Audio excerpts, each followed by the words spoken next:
Welcome back to the channel. This is Trinity Storm and you are watching first part of What If Naruto and Hinata Were Trained by Hagoromo. If you enjoyed this video, please like, share and subscribe to this channel. Now wasting no more time, let's start the story. After their first successful expedition, Team 7 started the long walk back to the Leaf Village with a great sense of accomplishment. 2 elite ninja had been vanquished, a town had been saved, and everyone had gained a harsh perspective on their reality. There were a few white clouds floating in the sky on this sunny, bright day. Birds could be heard chirping in the distance as a pleasant breeze blew through the trees. The youngest ninja, a blonde, tanned lad in an orange and blue costume, declared, "Wait till I tell Iruka about how awesome I was. He'll probably buy me 10 bowls of ramen for this one." He grinned as broadly as his face would allow without breaking. "Sure, Naruto," replied Sakura, a young girl with brilliant pink hair and pale skin.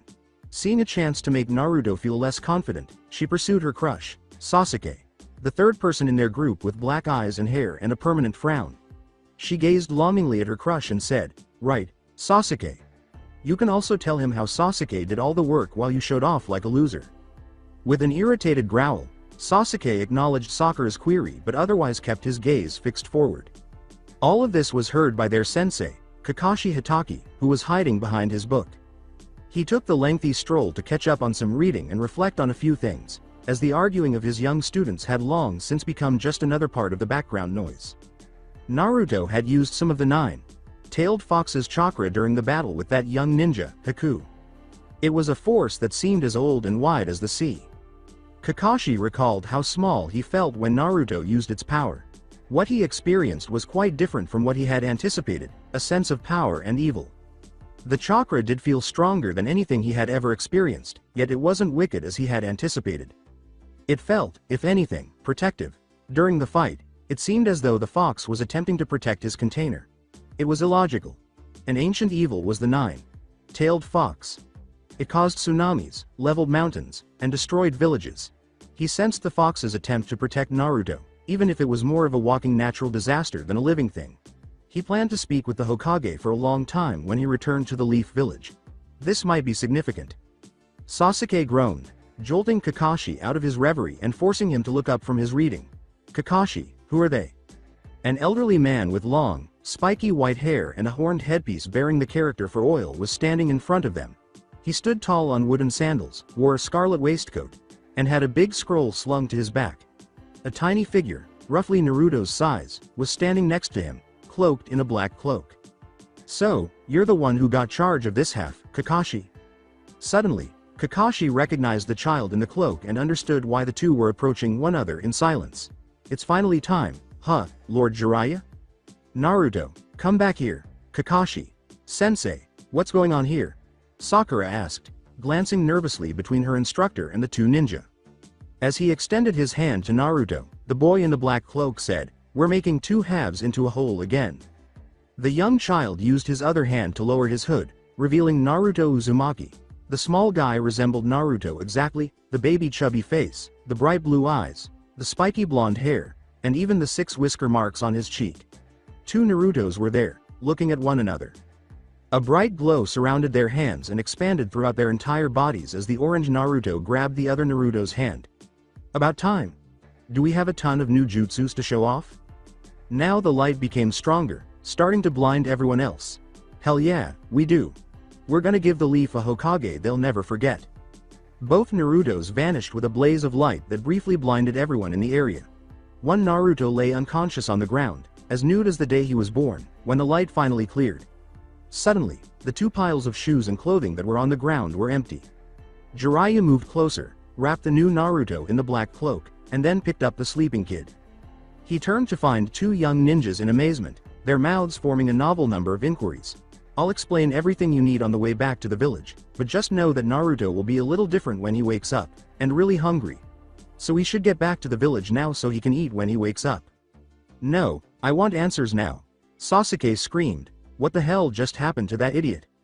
Kakashi placed his hand on the shoulder of his irate young pupil and proceeded to explain, while Jiraiya moaned and started to move. He took his hand off his shoulder and picked up Naruto's clothes and equipment, going with Jiraiya and his team toward the village.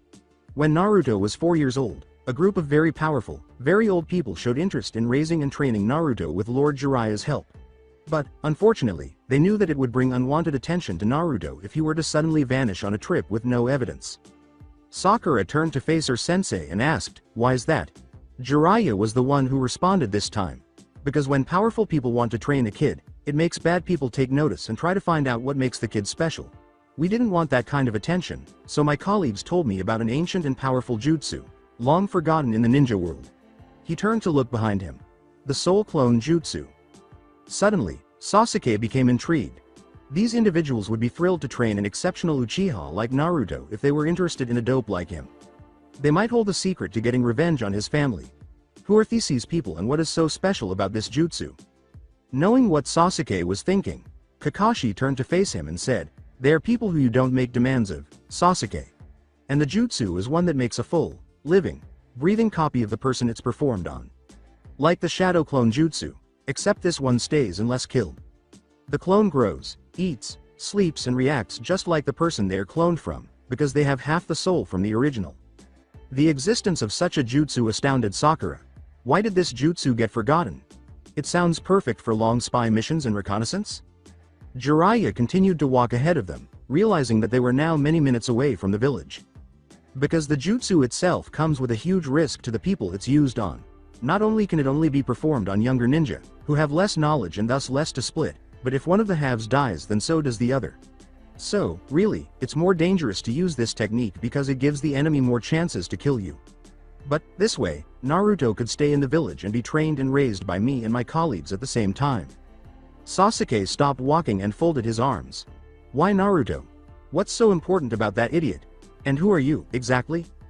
Jiraiya recognized the patronizing tone in Sasuke's words and knew this child would irritate him. He wanted to pose, but Naruto's groaning in his arms stopped him. "You don't know who I am? Why, I am the Toad Sage Jiraiya. I am one of the 3 legendary Sannin and lover of all women," said the man. Jiraiya muttered a complaint and went on to the next question when he noticed that the 2 genin were staring blankly and that Kakashi was chuckling under his mask. With a sorrowful expression on his face, he gazed down at Naruto's sleeping figure and said, "And we did it because they promised to protect Naruto if something happened to his parents." With a broad smile and a loud chuckle, Jiraiya concluded, "And I promised as well. And the great Jiraiya is far too amazing to be called out for a broken promise." Sakura continued asking questions. "So, what you're saying is, there have been 2 Narutos. The one raised with you and your colleagues, and the one who was raised in our village." With a nod, Jiraiya noticed the village wall emerge. "Yes, it will take a little while, little more than a week they told me, for Naruto to be able to perform all of his jutsu and techniques and have all his memories sort themselves out. So, for a little while, Naruto will be acting a little strange. He'll be trying to figure out himself again. So, get ready to meet a slightly different Naruto when he wakes up." With a glance that conveyed his seriousness, Kakashi placed a hand on each of his still, conscious pupils. Sakura nodded, and Sasuke grunted in agreement before continuing on to the village. "What you 2 have just seen is an S-class secret to the village. You are not to tell anyone about what you've seen here today. Understand?" Sakura said. When they entered the hamlet through the front gates, the guards recognized one of the fabled Sannin from the Leaf Village right away and gave them permission to pass. Jiraiya and Kakashi noticed something that Sakura and Sasuke did not.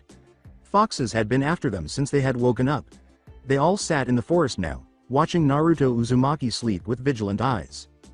Hinata, who had recently been tasked with keeping an eye on her crush, Naruto, while he regained all of his memories, was both excited and terrified.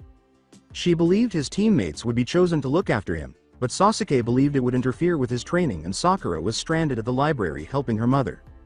Therefore, the Hokage decided to assign Iruka to watch Naruto while his mind worked itself out because he was busy in the other Jonin, Iruka, and that white-haired man had come home. When the Hokage informed Hinata of the 2 Narutos that morning, she was taken aback.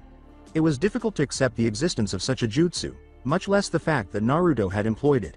But since it was a highly classified secret that the community didn't want to share, she had been specifically told not to tell anyone.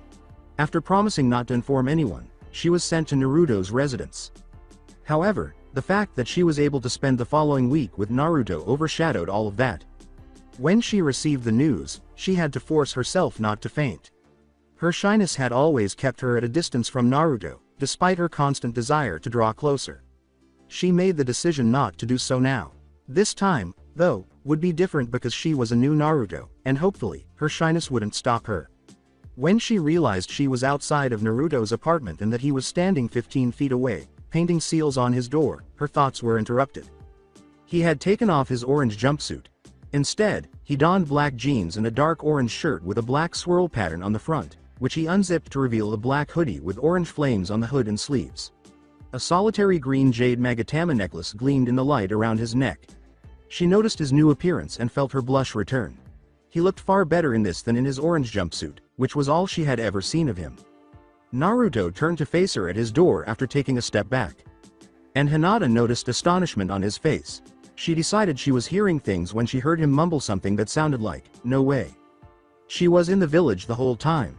Quickly shaking his head, he resumed his conversation with her. He put down his brush and inkpot and gave her his whole attention while grinning brightly. "Oh, hey Hinata, are you the one the old man said he was sending to keep watch on me while I recovered?" he asked, being careful not to give any specifics in case she had merely stopped by to say hello. Hinata might have let out a little squeal at that. She still enjoyed seeing that radiant smile of his. "Oh, thank goodness.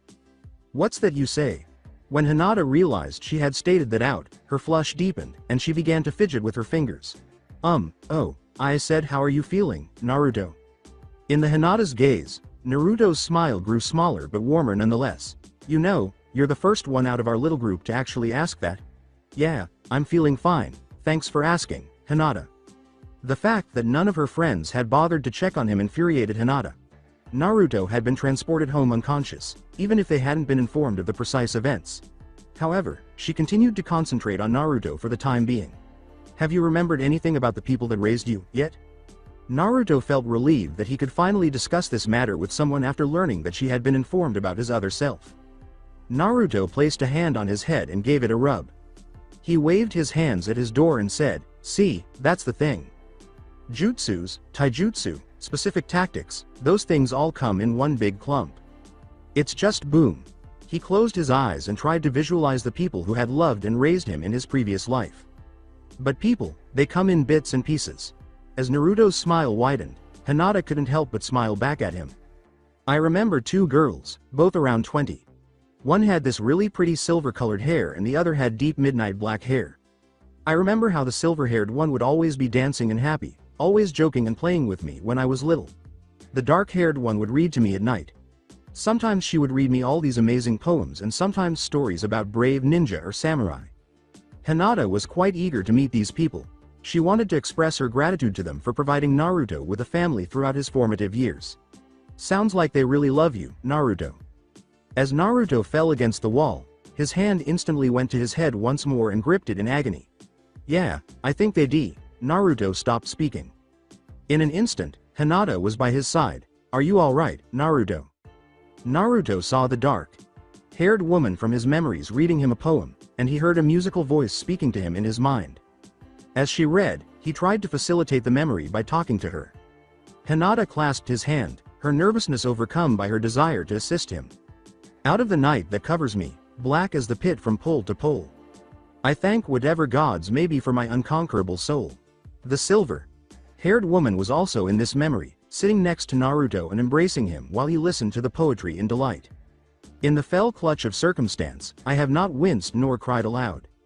Under the bludgeoning of chance, my head is bloody but unbowed. Beyond this place of wrath and tears looms but the horror of the shade. And yet the menace of the years finds, and shall find, me unafraid." He could clearly see them. It was worn long by the girl with the black hair, reaching her mid-back. Her eyes were deep chocolate brown, with a subtle warmth, and she had fair skin. With one emerald green eye concealed behind her bangs, the silver-haired girl, who had dark skin, wore her hair in a short crop around her head. However, what were their names? The moment Naruto finally realized who the two women were, his eyes widened. "It matters not how straight the gate, how charged with punishments the scroll. I am the master of my fate. I am the captain of my soul. Sorry, Hinata. Yeah, I didn't think I'd have a big one like that."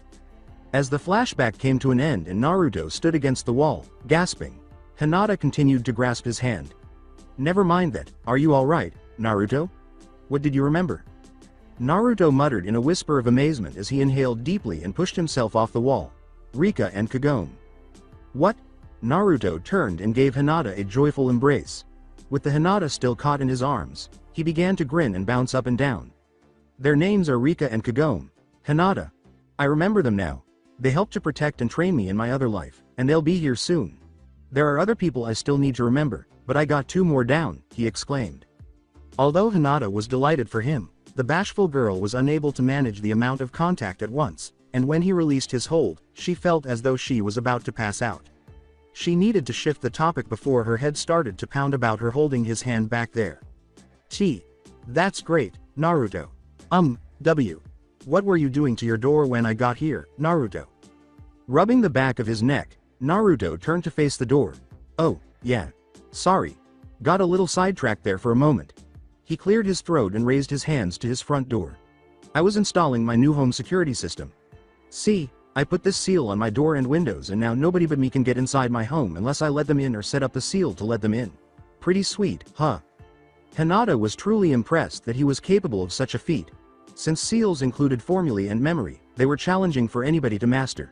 She could, however, envision Naruto, of all people, studying non-stop to become an expert in them. She had a mental picture of a young Naruto, face down in a book, exhausted and surrounded by scrolls filled with seals. Yes, it most likely went like that.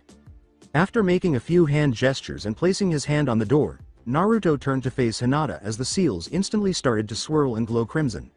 Since you're gonna be watching me for a while, I'm giving you the keys to the house. Just put your hand on the door with a little chakra, and you have free reign to come and go. Feeling the warmth of the chakra flowing through the seals, Hinata braced herself, put her hand on the door, and directed the chakra into her hand. The seals instantly began to spin in all directions.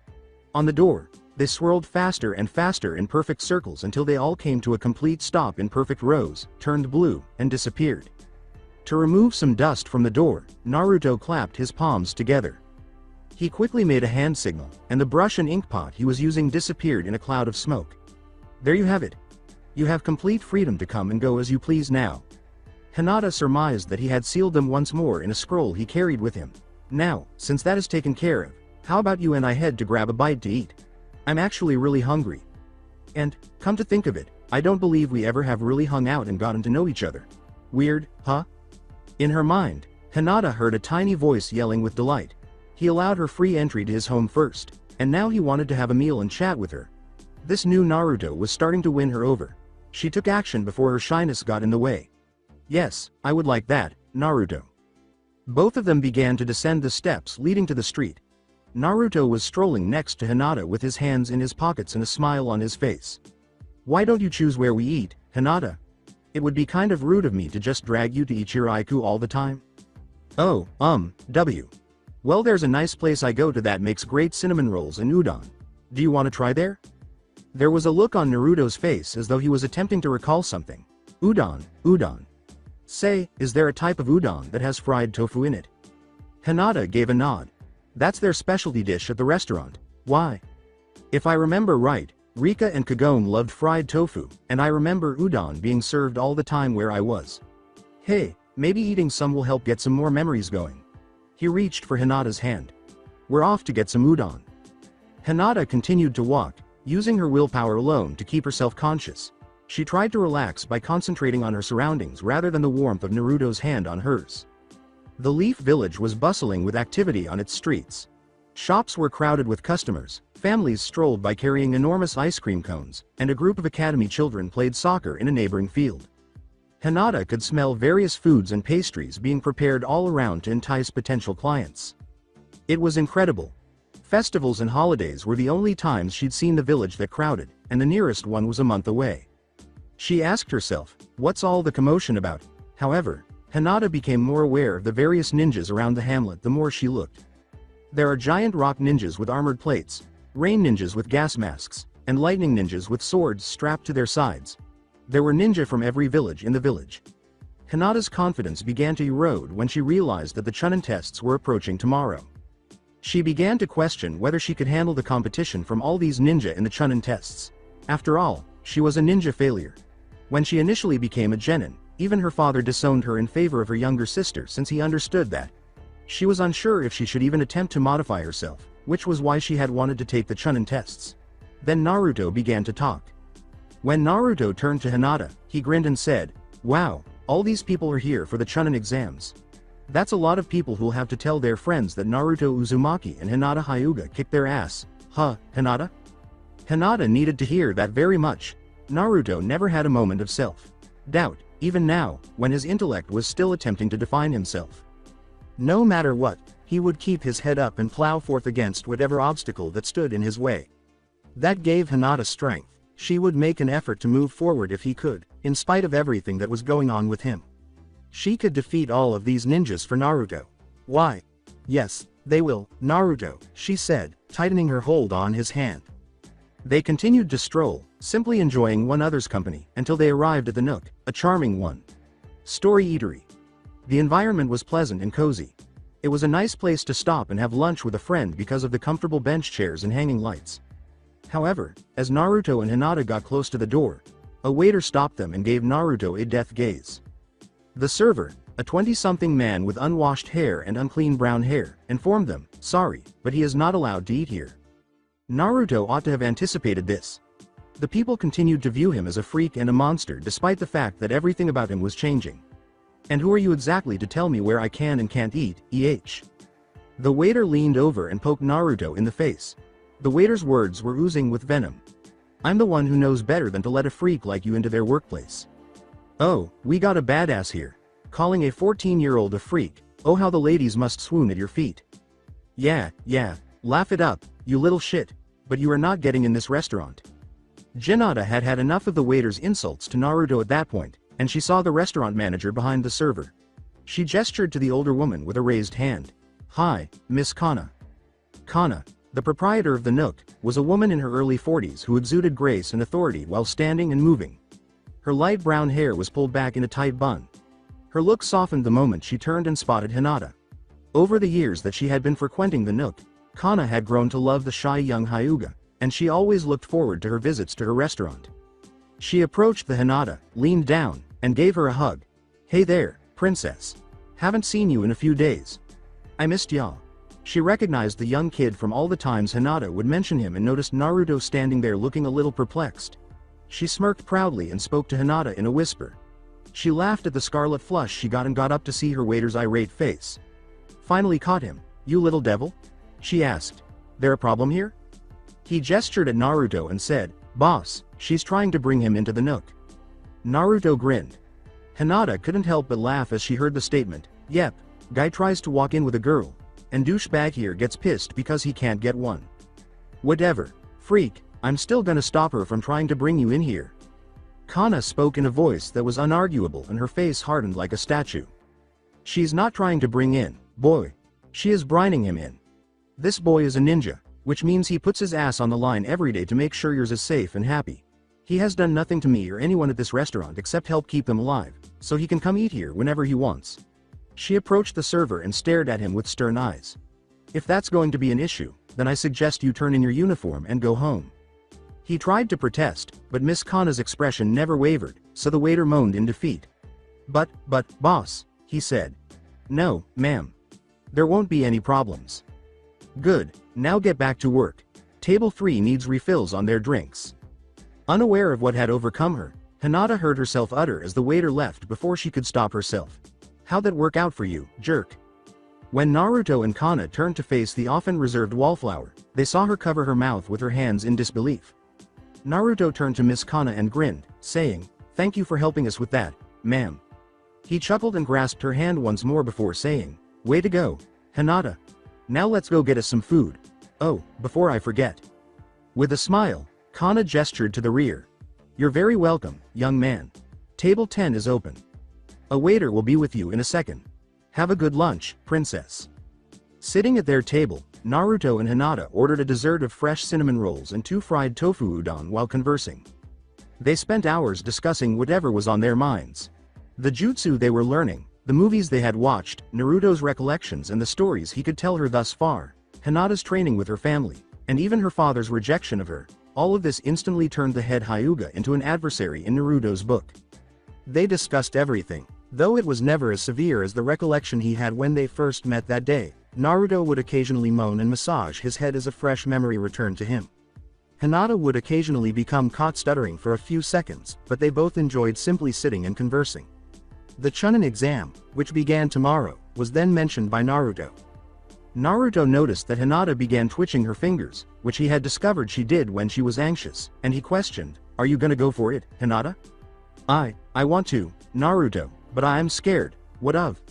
She was unable to meet his eyes and said, of letting my team down, of being a failure." Naruto groaned and closed his eyes. "Hinata, I think you're an amazing ninja who's been around a lot of dumb ones for too long." What do you mean?" she asked him as she raised her head. "All those things your father said about you, Hinata. I'll tell you this. He's wrong on every single one. I think you'll be amazing in the Chunin exam, personally. You just have to stop listening to all that bull he said, and push forward with all you got." "Why? You really believe that, Naruto?" Naruto started enumerating qualities off of his fingers and nodded, saying, "Hell yeah, I do. I've seen little glimpses here and there of what kind of person you are already today, Hinata. When that rush of memories hit me this morning, you didn't hesitate to come over and take my hand to make sure I was okay. That shows me that you're a kind person who cares about others. Then that douchebag waiter got told off by Miss Kana, and you give him that little blast at the end. That tells me you're protective of the people you care about. And all this talking has showed me that you're a smart girl who has had to deal with a lot of trouble in her life and still came out that way. This shows some amazing endurance, Hinata." By now, Hinata was gradually soaring to the top of her ecstasy. He was enumerating the reasons why he thought she was fantastic. This was not a dream, she hoped. Thank you, Naruto. But all that doesn't make me a better ninja." Naruto gave a nod. He spotted that waiter from earlier in his side view, still glaring at him like a death gaze. "No, but I'll bet you'll shine brighter than any star if you just believe in yourself a little bit, Hinata. I can feel it." He grinned brightly at Hinata and said, "Look, we both have people who think we're nothing, so let's use the Chunin exams to make them eat those words." Hinata gained strength from that. As long as Naruto was by her side, she would resist the world. "Yeah, let's show them what we can do. But, are you going to be alright, Naruto? Won't those headaches hurt your chances at passing?" "Nah. The headaches have been getting less and less painful every time. Even that big one I had when we met was not nearly as painful as the one I had yesterday when I remembered a good friend of mine. I'll be fine, Hinata." A Hyuga messenger arrived shortly after she left the Nook to return her to the Hyuga facility. The messenger claimed that her father wanted to speak with her on the impending Chunin exams. She assumed that she was telling her not to further humiliate the Hyuga clan. She expressed regret to Naruto and said she would visit him later that day to see how he was doing. After all, the Hokage gave her a job, and not even her father could stop her from fulfilling it. Thus, regrettably, Naruto walked alone back to his flat. However, 2 foxes were sitting outside his door when he returned home. With the exception of the yang symbol on one and the yin mark on the other's breast, both red foxes had a typical appearance. "I had a feeling you two would show up today," Naruto said with a smile at the 2 foxes. The fox with the yin sign appeared to smile as it gazed up at Naruto. "We missed you, master." Naruto laughed as he said, "I wish you would stop calling me that, Kagome. You two are more like sisters to me than anything else.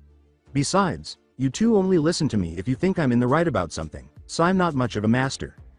The yang, symbolizing fox, rushed up to Naruto's legs and tenderly rubbed her side against him. "Nope, the Sun Sage is our master. You are the Sun Sage in training, so you're our master. But you're more a brother to us as well, little bro." He placed his palm on his apartment door, unlocked the seal, and opened it to let the 2 foxes in. "Thanks, Rika." The 2 were engulfed in a dazzling blue flame after they were all inside and the door had been closed and locked. In front of Naruto's eyes, the flames changed and twisted, becoming the forms of 2 ladies. The 2 foxes changed into the silver-haired, black women from Naruto's recollection after the flames went out. The only difference between their battle-ready kimonos was that Kagome's was white and Rika's was black. Kagome's and Rika's amazing hourglass bodies conjured up images of his sexual jutsu, which Naruto knew most women would kill for. However, when they could, the majority of kitsunes favored form shifting into more attractive figures. Why not dress nicely if you can turn into anything you want?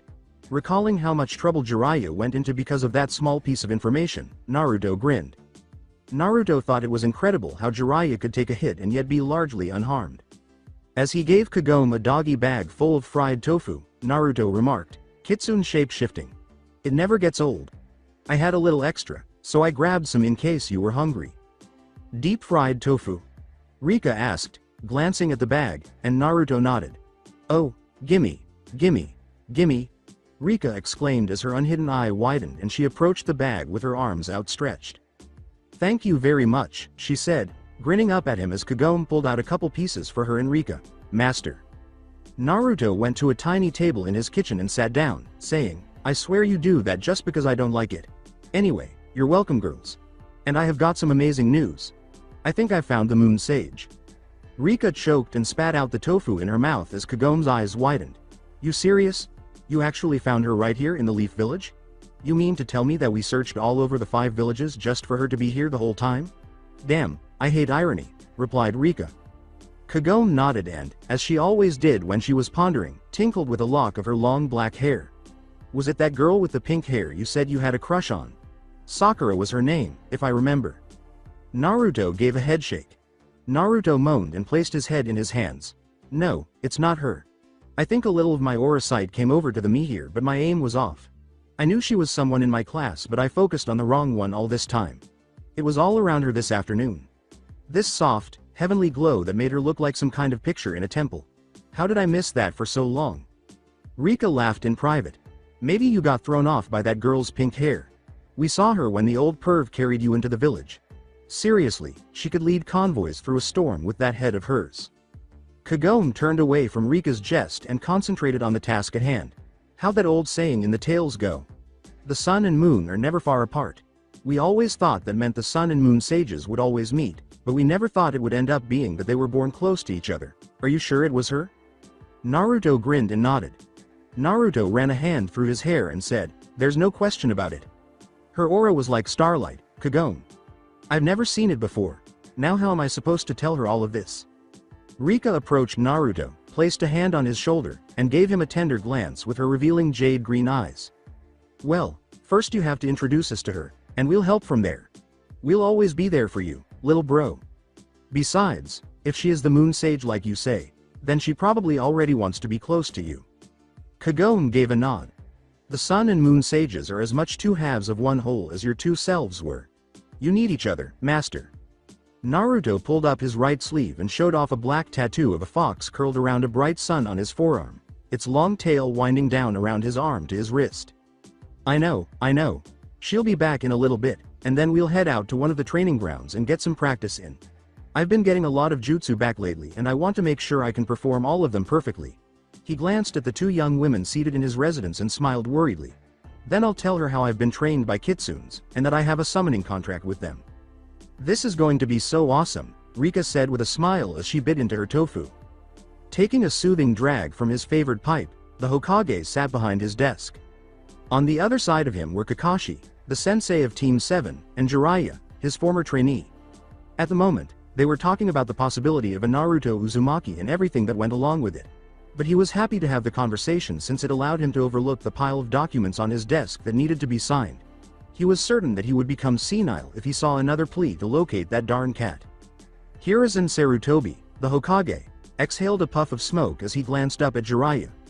You are certain that these foxes are not a threat to the village, Jiraiya? We haven't had that much luck with foxes in this village, after all. Jiraiya gave a head nod. I realize that, old man, but you have nothing to worry about from these particular foxes. I've been around them long enough to know that Naruto has them wrapped around his finger. They would walk into hell if it would help him out. The Hokage nodded, relieved that he was free of that specific concern. Good, I'm happy to hear that. Jiraiya smiled teasingly at his former sensei. What are you getting so worried about, old man? Who was it that had a summoning contract with the apes when the 4-tailed Biju happens to be an ape? And don't we know someone who has a summoning contract with slugs, despite what the 6-tailed Biju happens to be? At that, the Hokage laughed amusedly. A very good point, Jiraiya. And maybe all these foxes will help to keep you away from the woman's bath from now on. Kakashi then raised his voice. I'm more interested in what jutsus the foxes can give the leaf, if they can make doubles of people, who knows what else they can do. Jiraiya laughed in amusement. Well, keep wondering because they won't train anyone but Naruto. You can try and talk them out of it, but, trust me, he said, reaching up to stroke his neck. They may look weak, but they hit hard. Kakashi nodded. That's a pity. Well, I guess we'll see what they taught him in the Chunin exams soon enough. I'm sure he'll surprise us all. With a sudden seriousness, Jiraiya simply sighed. That's not really what I'm concerned about, Kakashi. I'm more worried about what happens when the last bit of Naruto's memories comes back. Kakashi looked across to Jiraiya. Why's that? Jiraiya turned to face Kakashi, who had a serious expression. Because, according to the foxes, the worst memories, the memories you don't want coming back, are the ones that come last. And we all know what that means. With unexpected solemnity and curiosity, the Hokage turned to face his pupil. Yes, we know what happened to Naruto at the orphanage when he was 6, but how do you know, Jiraiya? Jiraiya tried not to think about that day as he gazed up at the ceiling. I know because that day my Naruto suddenly just dropped to the ground, screaming in pain. The foxes were furious beyond words, old man. A group of them actually asked the head fox if they could come to the village and start murdering whoever was responsible. I don't know what we're gonna do when that memory comes back to him. After a few seconds, the Hokage blew out the smoke from his pipe after taking another big drag. I'll have to make sure I'm there when he remembers, then. So I can apologize to him again for not saving him sooner. Everyone began to dread when Naruto actually regained all of his memories, and not a word was said.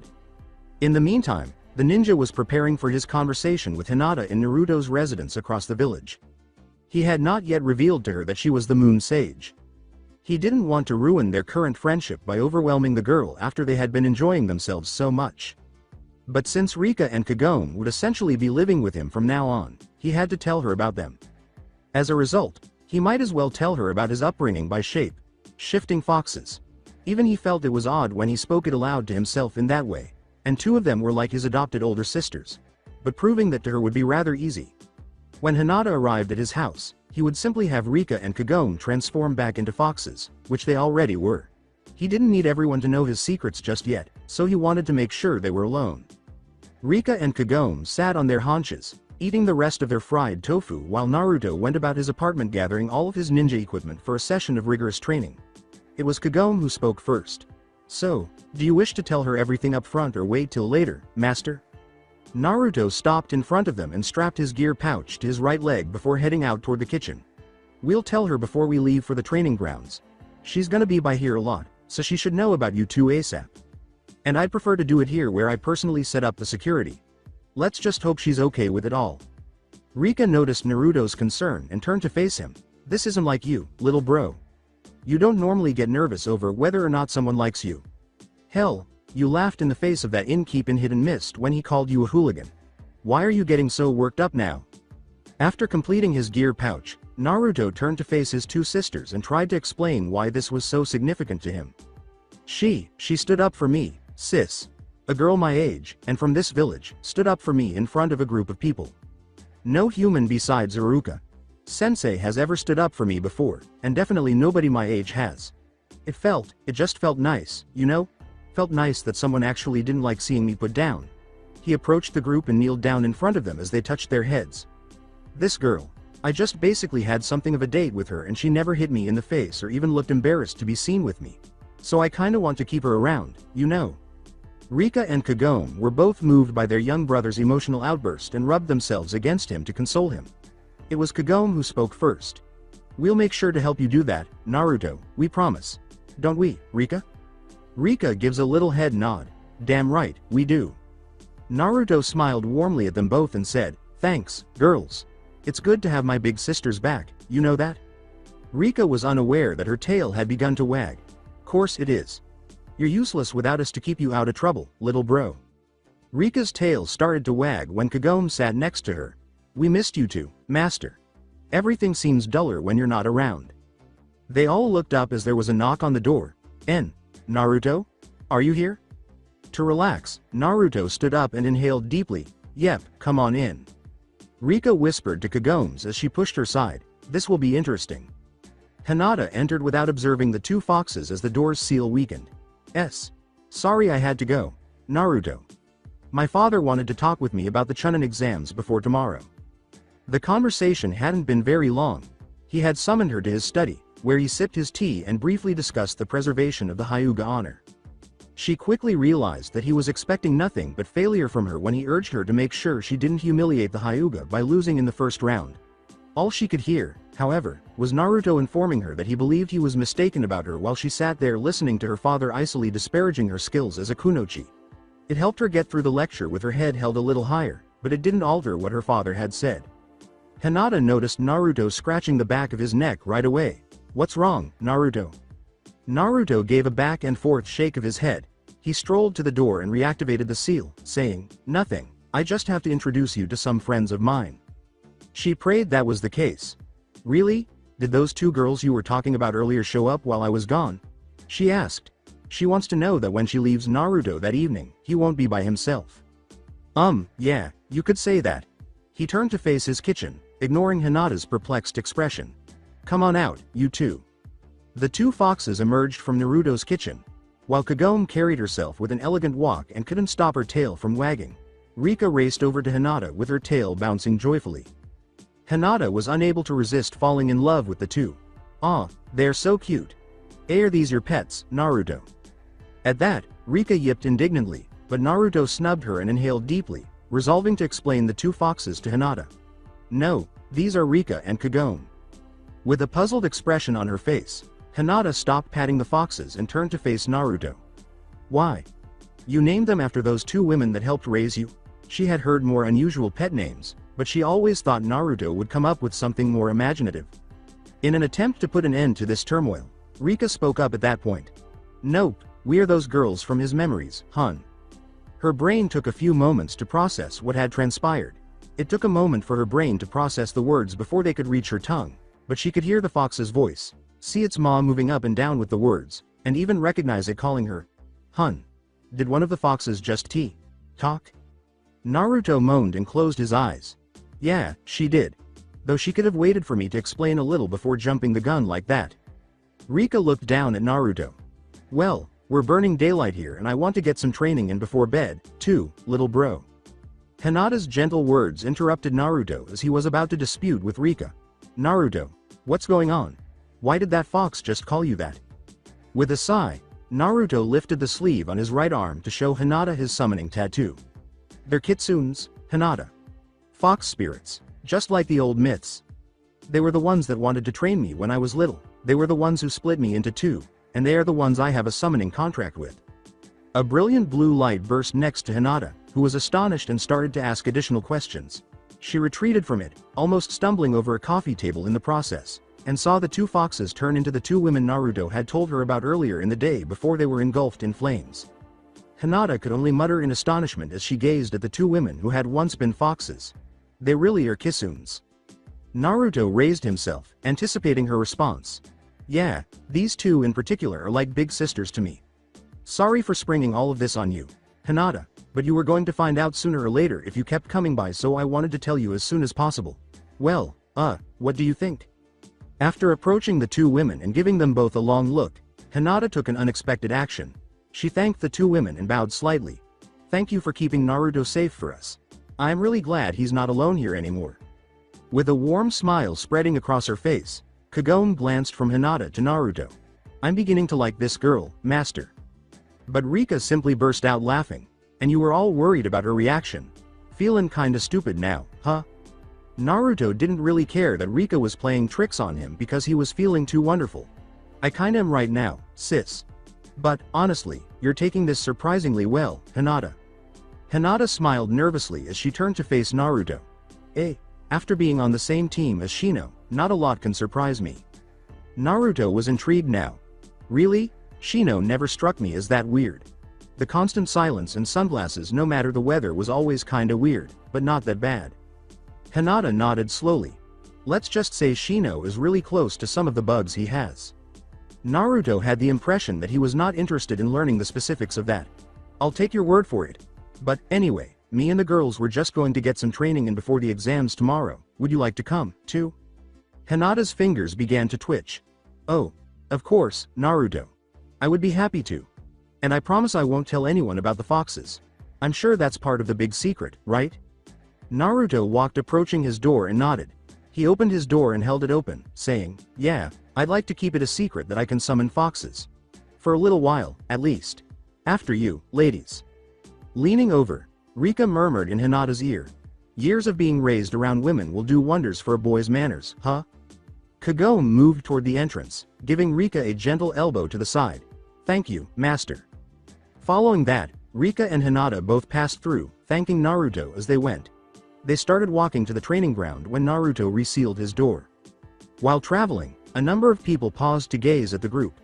The majority of males paused to gaze at Kagome and Rika, with some receiving death glares from their partners. Eager to find out more about the two females, Hinata struck up a conversation with them in an attempt to speed up the stroll.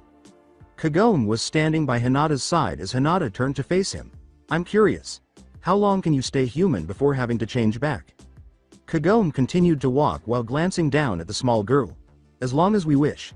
This isn't a simple transformation jutsu, this is actual shape shifting. We only need the chakra to make the initial transformation, after that we are human for as long as we wish." Hearing their chat by Naruto's side, Rika nodded. At first, she was afraid that people would hear them, but then she realized that the only people who were paying attention were either staring at Kagome and her or giving Naruto cold death glares, which was starting to annoy her. Regardless, she was certain that the talk was private. It didn't appear like anyone cared what they discussed. It's a lot better than that transformation jutsu ninja use nowadays, but it uses a lot more chakra. This is why it kinda fell out with the ninja world. Hinata gave Naruto a look. "See, can you do it, Naruto?" With a sly smile, Naruto continued to walk as the training grounds came into view. "Yep. I actually find it easier than the regular transformation jutsu." Hinata appeared perplexed. "Why's that?" Rubbing his neck, Naruto tried to come up with an explanation. He realized he wanted to elaborate after noticing Hinata's bewilderment. "Well, as it turns out I have so much chakra that it's actually really hard for me to pull out tiny amounts of it." Hinata nodded and followed him thus far. "It's like most ninjas have, a pond with a valve on it for chakra. You open the valve and let out just what you need for the jutsu you're using, right?" she said. "My valve, however, is connected to a huge lake of water and whenever I open mine a huge jet of water comes out." Hinata gave a sympathetic nod. "I think I get it. That's why you had so much trouble with the regular clone jutsu in school, but you can use the shadow clone jutsu without a problem. It takes more chakra so it's easier for you to pull out the right amount." After nodding, Naruto became somewhat interested in what she had to say. "Now how did you find out I can use the shadow clone jutsu, Hinata?" Fearing she could have angered him, Hinata became anxious. Well, Sakura told me, Tenten and Ino when we went out for lunch one day. She said it was the only jutsu you could do." That made Naruto moan. "Yeah, that and the transformation jutsu were about all I used to have," he said with a devious grin, "but you're about to see that's not the case anymore." The gate of Naruto's preferred training area, where he formally joined Team 7 as a genin, was visible up ahead. As they entered the training grounds, they all looked around to see if anyone else was nearby. Naruto turned to face his two sisters, who were standing around 30 feet away, after realizing they were alone. Rika was cracking her knuckles and neck, while Kagome was wearing a cheeky grin. "Alright, so let's go through the basics first." Rika didn't hesitate any longer. She merely made a few hand gestures and grinned. "First up, speed training." Hinata exclaimed as she saw Rika's right hand produce a dazzling lightning bolt that she held up like a javelin and pointed directly at Naruto. "Lightning style. Taser spear jutsu." Recalling Rika's highly pragmatic approach to training, Naruto feinted a little as she threw non-lethal jutsu at him until he was quick enough to evade. "Oh, crap." Rika yelled, "Dodge," before launching her lightning bolt at Naruto. Even though Hinata could hardly see its trajectory through the air, it was still faster than a real lightning bolt and shot directly at Naruto. Hinata was taken aback by what was happening until Naruto vanished from the bolt's course and reappeared a few feet away from his starting position. There was a thunderous thunderclap as the bolt hit the ground. Rika simply smirked with pride and continued to make hand signals. This time, a number of lightning bolts materialized and drifted in slow circles around her. Naruto was called out to by Rika. "Nice one, little bro. Couple more and we'll move on to strength and jutsus, K?" With a sly smile, Naruto prepared himself by bending his arms and knees. "Come with it, sis, I'm ready for ya." The bolts would always miss as Hinata gazed in awe as they began to fly at Naruto. They would occasionally approach, but Naruto would swerve and turn away. Ducking, weaving, hopping, and turning away from bolt after bolt, he was everywhere on the training grounds. Watching it was incredible. After a while, Kagome decided to have a brief conversation with the girl after noticing her shocked expression. Hinata was pushed by Kagome, causing her to briefly look away from Naruto. The bolts won't hurt him too badly even if they did hit him, of course. The jutsu is designed to stun enemies, not injure them. All that would happen is he would get a nasty shock and his ears would ring for a bit from the thunder. That made Hinata feel a little more at ease. It didn't hurt to have someone confirm what she already suspected was true with the bolts. How is Naruto moving so fast? Hinata saw that every time Naruto moved, there seemed to be a burst of wind as Kagome pointed to the ground at his feet. We taught him how to turn his chakra into gusts of wind, helping him jump higher and move quicker. He's propelling himself with the air around him. As the final bolt rushed at Naruto, another malicious grin appeared on his face across the field. After observing him make a hand gesture, Hinata extended his right palm in Rika's direction.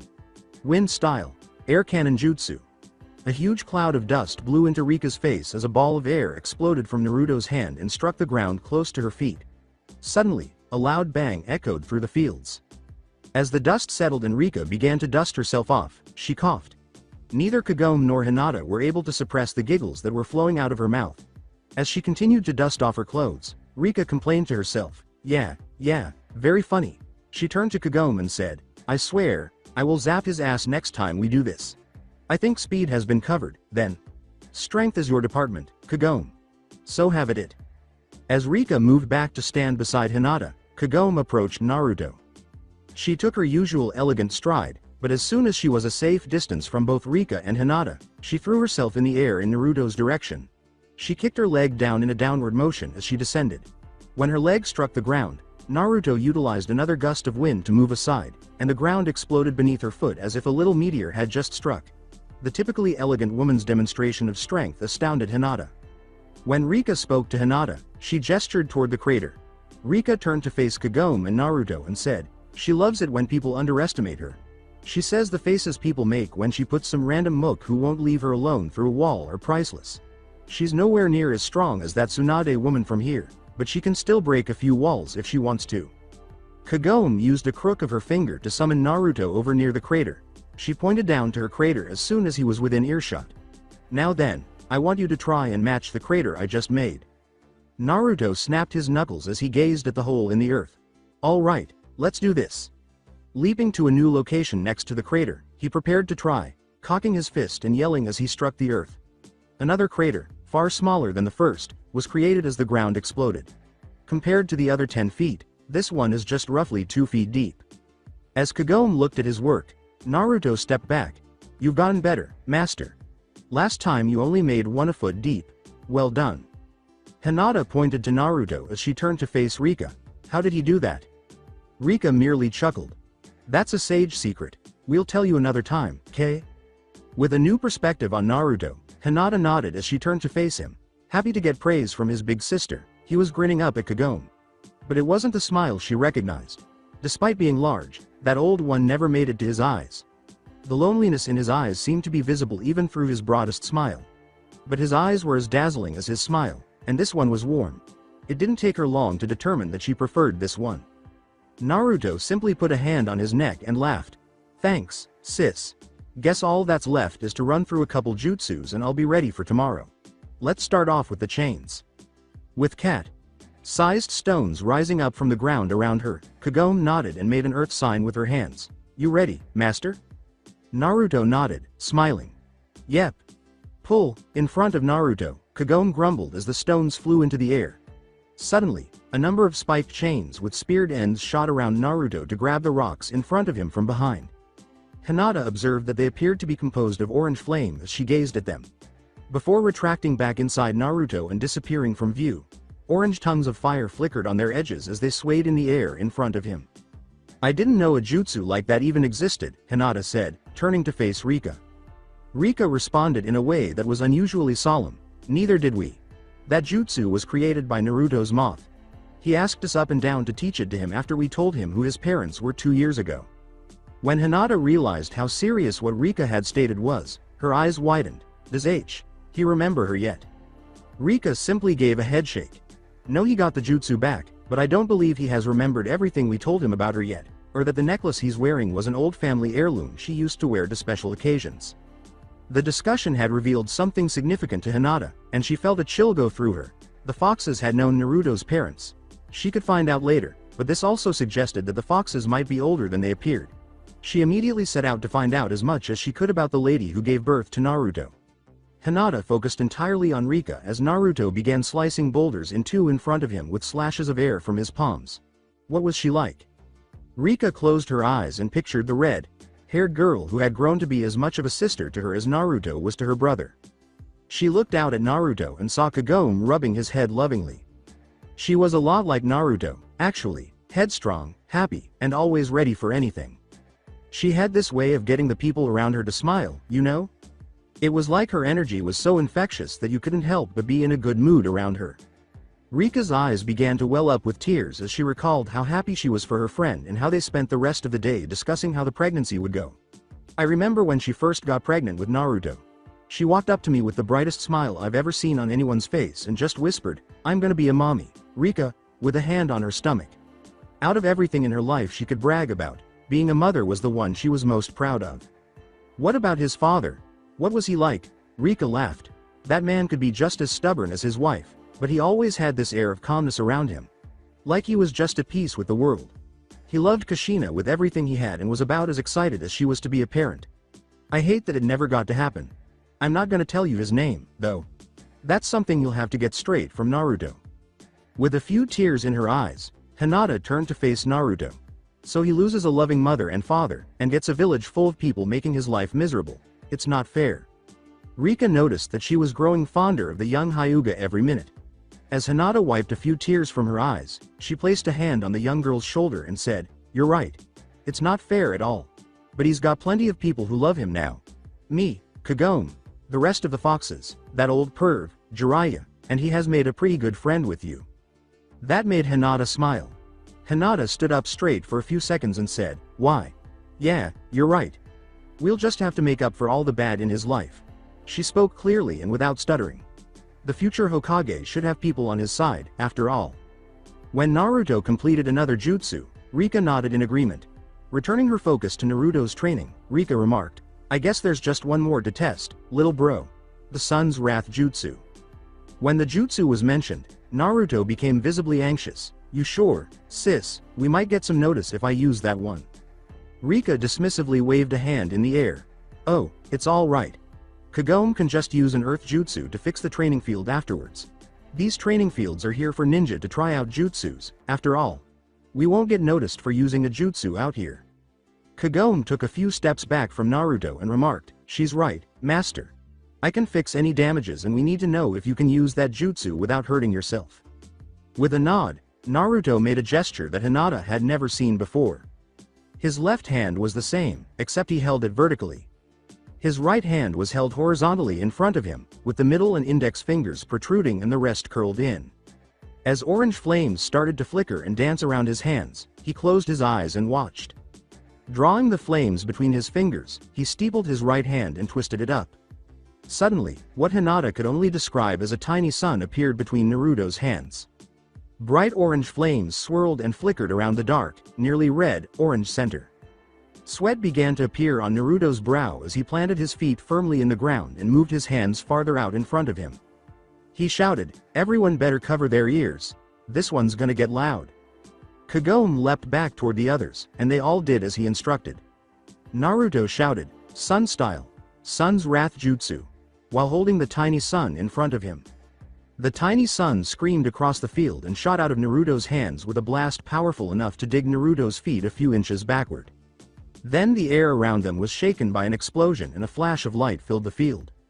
As a shockwave swept across the tiny training party, the winds raged and dust soared into the air.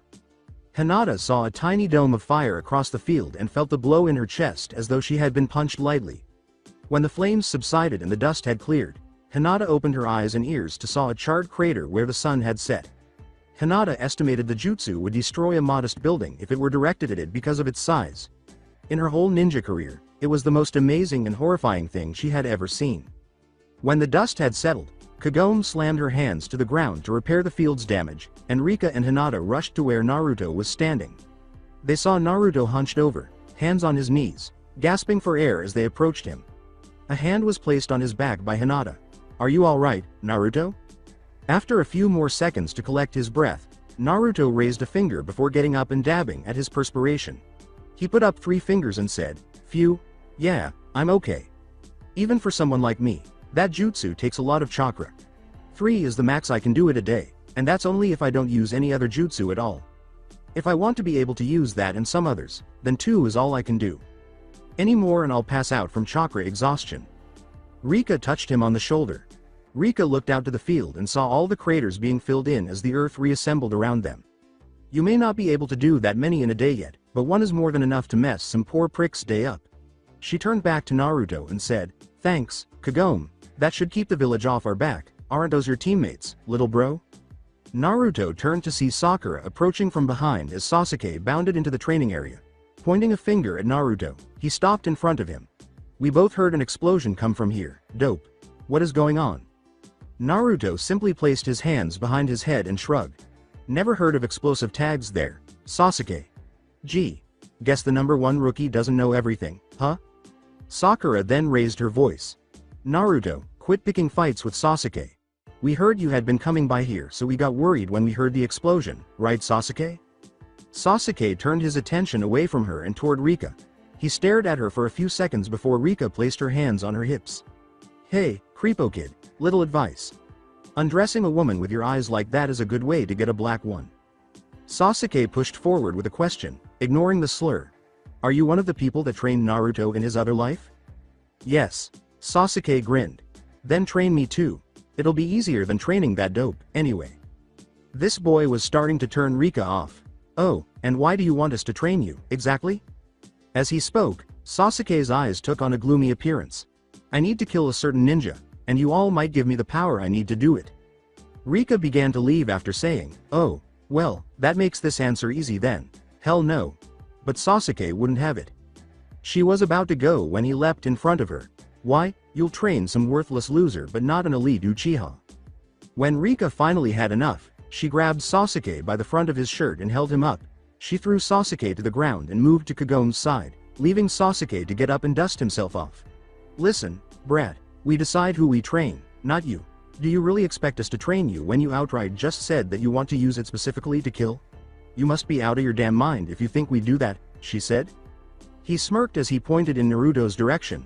"And what if I beat the loser in a fight, what then?" As he approached Sasuke, Naruto murmured, "Oh, is this happening? 'Cause I'd so like this to be happening." His wrath and exhaustion were leaving him. Still grinning, Sasuke turned to Naruto. "I was joking, but now I think it would be fun to beat you down." "Good. I've been wanting to pound that pretty boy face of yours out the back of your skull for a while now. Let's do this." Sakura and Hinata blocked the path as the two boys started to walk toward one another. While Sakura grabbed Sasuke, Hinata leapt to stop Naruto. "Stop, Naruto. You'll get in serious trouble if you two start fighting. You might even get banned from the Chunin exams." Sakura gave Hinata a nod of agreement. "She's right, Sasuke. You two are teammates, after all. You shouldn't be fighting each other." Sasuke and Naruto both looked down at one another, not moving an inch until they both let out a big sigh and lowered themselves again. Sasuke turned and began to walk away from the training area. "Fine, I'll leave the loser alone for now. But if we have to fight in the Chunin exams, I'll show him why the Uchiha are the elite." Hinata followed Naruto to ensure he didn't approach Sasuke as he took a step back too. Naruto inhaled deeply and composed himself before responding, "Agreed. We'll settle this in the Chunin exams, then." "Sakura is right though, Sasuke. We're teammates and we have to work together. So let's drop this till we get our fight." Sakura was left behind as Sasuke grunted in agreement and started to go. Sakura turned to face Naruto with her fist clenched after observing Sasuke briefly walk away. "You idiot. I told you not to pick fights." She stood next to Hinata and launched a fist at Naruto's head, but Naruto caught it in midair by reaching up and grabbing her fist. After letting go of her fist, he finally noticed how low the sun had gotten and left for home. "I know what you said, Sakura, but this whole hitting me in the head when you're mad thing. That's not gonna fly anymore. And I'm sorry I got mad and picked a fight with Sasuke. Okay. Me and him don't see eye to eye on damn near anything, but I know both of us hate to lose, so we'll get it together for the Chunin exams." He waved to her briefly before heading out. "See you tomorrow, Sakura. We got us a Chunin exam to ace, you know." After catching up to Naruto, Hinata said, "Bye, Sakura. I'll see you tomorrow, too." She then walked alongside him. Naruto turned to Hinata, and Rika and Kagome stepped in unison with them. He turned to face Kagome and said, "Thanks for keeping me back there, Hinata. If you hadn't stopped me, things might have gotten out of hand. Why didn't you guys stop us?" Kagome gave a shrug. "We were going to, but Hinata handled it before we could. We really shouldn't have had to stop you anyway, Naruto. You should be able to control your temper by this point." That time, Naruto noticed that she addressed him by his real name, which was a clear indication that he had let her down. Before turning to Hinata, he sighed and said, "I know, sis. I know. I'm sorry. Come on. We'll walk you home, Hinata. You should get some rest in before tomorrow, too." The gang left toward the Hyuga compound after Hinata blushed and nodded. As the sun began to fall over the horizon, streetlights began to turn on all around them. With the exception of a few bars where cheers and laughter could be heard from within, the throngs of people had significantly decreased. Hinata always seemed to prefer the village's evenings to its days. After the day's activity had subsided, everything was so serene at night. Although Hinata didn't want the day to end, she found comfort in the knowledge that she would see Naruto at the Chunin exams tomorrow. Before long, too quickly, in Hinata's opinion. They were outside the Hyuga compound, and it was time to bid farewell for the time being. As he said, Naruto turned to Hinata and rubbed the back of his neck. "I had a great time today, Hinata. I'll look for you in the Chunin exams." She began to twiddle her fingers once more and said, "Why? Yes. Promise me you'll be careful, Naruto. I don't want you to get hurt." Naruto reached over to give her a hug, and he couldn't help but smile a little. He held her for a moment, her face growing redder by the moment, and then released her, saying, "Thanks, Hinata. That means a lot." Hinata nodded her head, unable to find the right words to say. "You be safe to tomorrow." "Okay. Good. Good night, Hinata. See you tomorrow." Naruto and his sisters then left, leaving Hinata to observe their departure. After they had finally vanished from view, she entered the compound, went through the hallways, and entered her room before fainting on her bed, smiling and flushed. When Naruto entered the building where the first part of the Chunin exam was being held, it was the only time he was pleased to be able to see someone's aura. Naturally, everyone's was a different color. When he knew someone well enough, he could see through transformation jutsus with ease thanks to Sakura's pink, Sasuke's dark blue, and his own blazing orange. Only Naruto and the foxes could use shape-shifting, however it wasn't functional. The main benefit, though, was that a person's aura might reveal a lot about them. An individual with a darker aura was more callous and ruthless than usual.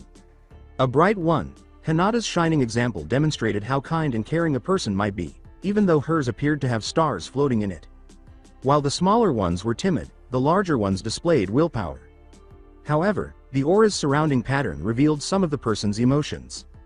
Anger or hatred was usually indicated by a spiky, jagged aura, which was simple to recall because it always gave the impression that blades were protruding from the person. A smooth, flowing one, on the other hand, represented joy, contentment, and peace. Fortunately, it was also very easy to identify murderous intent because skulls seemed to fade in and out of a person's aura. You might tell how someone was feeling by combining all of those. Naruto recalled how the fox who taught him how to use it, a content gray fox whom he could never manage to enrage, had hammered it into his brain to keep an eye out for anyone who had a big, black, flowing aura with skulls in it, since this was a surefire way to tell if someone was wicked. However, nervousness and uncertainty caused a person's aura to appear as though it was unsure about its shape. Every minute it would warp and flicker, twist and swirl, shrink and grow in 20 various ways. The human must have been afraid if it was doing all of this while contracting in on itself. While he was spending time with her yesterday, Hinata got into that quite a bit, but for some reason, it always seemed to return to flowing throughout the day. However, Naruto felt even more confident in the test that day than he already did because it was how almost everyone in the building appeared on that particular day. Regretfully, Sakura was one of those ninja that exuded an anxious atmosphere. He wanted to help her, but he had to hope she could regain her confidence on her own since it made sense to keep everyone believing he was still a fool. A large group of people gathered around a door caught the eye of Team 7 as they made their way down the hall to the testing room. Two ninja, who appeared to be about the same age as Naruto, Sakura, and Sasuke, were standing in front of a door. They knocked down anyone who attempted to enter. One was tanned, with 2 swords strapped to his back, spiky dark hair, and 3 bandages on his face. The other was light skinned and wore a blue cap with the leaf symbol on it. They were gloating over a genin in a green jumpsuit that they had just knocked to the ground. The ninja with the swords smirked at the ninja he had just taken down and said, You want to be a chunin and you can't even get by us? Together with his friend, the capped ninja laughed. Yeah, why don't you just give up? I think I hear your mama calling ya. As he watched in disbelief, Naruto realized that all of these chunin hopefuls had overlooked a crucial clue. The entrance was marked 301, even though they were on the second level. Since Team 7 had ascended the stairs to reach the second floor, he was aware of this. How could no one recall climbing 2 floors of stairs? The weak-minded must have been tricked by some sort of illusion. He assumed that this was a means of eliminating those who were completely unprepared for chunin. The next person to attempt entry was a girl wearing a Chinese-style shirt and having her dark brown hair pulled up in buns. She tried to get past the 2, but the other green genin quickly punched her in the face, sending her to the ground. Please, let us through, we're supposed to go in there, she said. The ninja with the cap pulled his fist back to his side after punching the girl, saying, You all might think we're being cruel, but we're doing you a favor. This is nothing compared to what will happen to you in the chunin exams. The ninja with the sword nodded. That's right. These exams will test you in ways you can't imagine. Some of you will be messed up for life from it and some may even die. You're all not ready for it. Go run back home to your dolls. Sasuke then raised his voice and challenged the 2 ninja. The other genin behind him were curious about what he was talking about when he said, Nice speech, now would you get out of the way? We need to get to the 3rd floor. While you're at it, release that genjutsu you've got. I thought they were on the 3rd floor. He glanced across at Sakura. Sakura, you picked out the genjutsu when we first walked up, right? You were top in the class, after all? Before Sakura understood what he was talking about, she had to pause and consider for a while. Oh, yeah, of course. She raised her head a bit, and Naruto saw her aura soften a bit. I spotted it right away. This is only the 2nd floor. Behind his head, Naruto placed his hands. Caught ya, ha ha. Naruto noticed the sword. Wielding ninja's aura abruptly turned jagged as the illusion dissipated to reveal the actual number of the room. The ninja was furious at being discovered so quickly. Well, aren't we the smart ones? Try this then. With the intention of sending each other to the hospital, the 2 ninjas started to kick each other, but a green blur came between them, and 2 bandaged hands stopped both kicks in midair. Sakura watched with disbelief. She asked herself, where'd that come from? I thought he was some wuss getting knocked around so easily, but he's as fast as Sasuke. A ninja with long brown hair tied at the end and a kunoichi with buns in her hair, both wearing what appeared to Naruto to be a straight jacket with short sleeves, moved aside as Sasuke and the ninja with the sword. Naruto recognized him right away from his all-white eyes that he belonged to the Hyuga clan. However, Naruto could tell from this man's aura that he was cold and cunning, whereas Hinata was gentle and soothing. Naruto, who was one of the 2 ninja, screamed at the green-clad ninja, whom they called Lee, for revealing their identity in such a way. Amazing that those 2 are related somehow. It turns out that Naruto wasn't the only one who kept his abilities a secret from everyone. Fascinating. Lee approached Sakura immediately after receiving a reprimand from his teammates. You are Sakura, right? Huh? Lee gave a thumbs up with a smile. Please, be my girlfriend. I promise to always protect you. Sakura was dumbfounded. No way. He sagged his shoulders and stopped grinning. Why not? He asked while sipping wine. She didn't flinch at all, because you're a weirdo. Ignoring whatever Sasuke was discussing with Lee's other teammates, Naruto laughed at that and moved to stand with Lee, who had leaned against a nearby wall. That was rough, but you get props from me for being brave enough to ask straight up like that, man. Although Naruto's remarks helped Lee feel better, he was nevertheless stung by the rejection. Thank you. But, rest assured, I will not give up. I will just have to try harder to win the beautiful Sakura's heart. Naruto laughed inwardly. He was really beginning to like this guy. Another ninja who couldn't give up on his goals. Naruto extended a hand for Lee to shake, saying, Now that is what I like to hear. Naruto Uzumaki. Nice to meet a fellow hardhead. Lee accepted the extended hand with a smile. Rock Lee. Pleasure's all mine, Naruto. With his back against the wall, Naruto leaned. He didn't know why, but he felt he could trust Lee, so Naruto let a little of his true self show in their conversation. Don't let it get you down, Lee. I'm sure she'll come around once she realizes what a prick Sasuke is. You don't like your teammate? Naruto gave a shrug. I'd like him just fine if he climbed down off his high horse and got that pole out of his ass. You are preaching to the choir, my friend. My teammate, Neji, also sees himself above us all. Naruto jabbed a thumb at the long-haired ninja. Dude with the floor sweeper hair in the jacked up straitjacket? Lee's laugh was so loud that he had to conceal his mouth. Then he got back up and grinned broadly. That is him, yes. Neji Hyuga. Naruto grinned. Well, then, let's hope this exam gives us a chance to drag them both down to the ground with his hard heads. Lee smiled. Agreed. Sakura hailed her and Sasuke as they headed for the door, saying, Naruto, we don't want to be late, let's get going. Naruto pushed off the wall and held out his fist to Lee, saying, Got ya. Let's go show these pricks how real ninja do things. Lee gave Naruto a fist pump. Yes. We'll show them the strength of our youth. As he caught up to his team, Naruto simply waved back behind him, unsure of what that meant. But all the genin were unaware that the two ninja who had before blocked the door had fled, keeping an eye on everything from behind a door. The ninja with the cap said, So these are the candidates for Chunin this year, huh?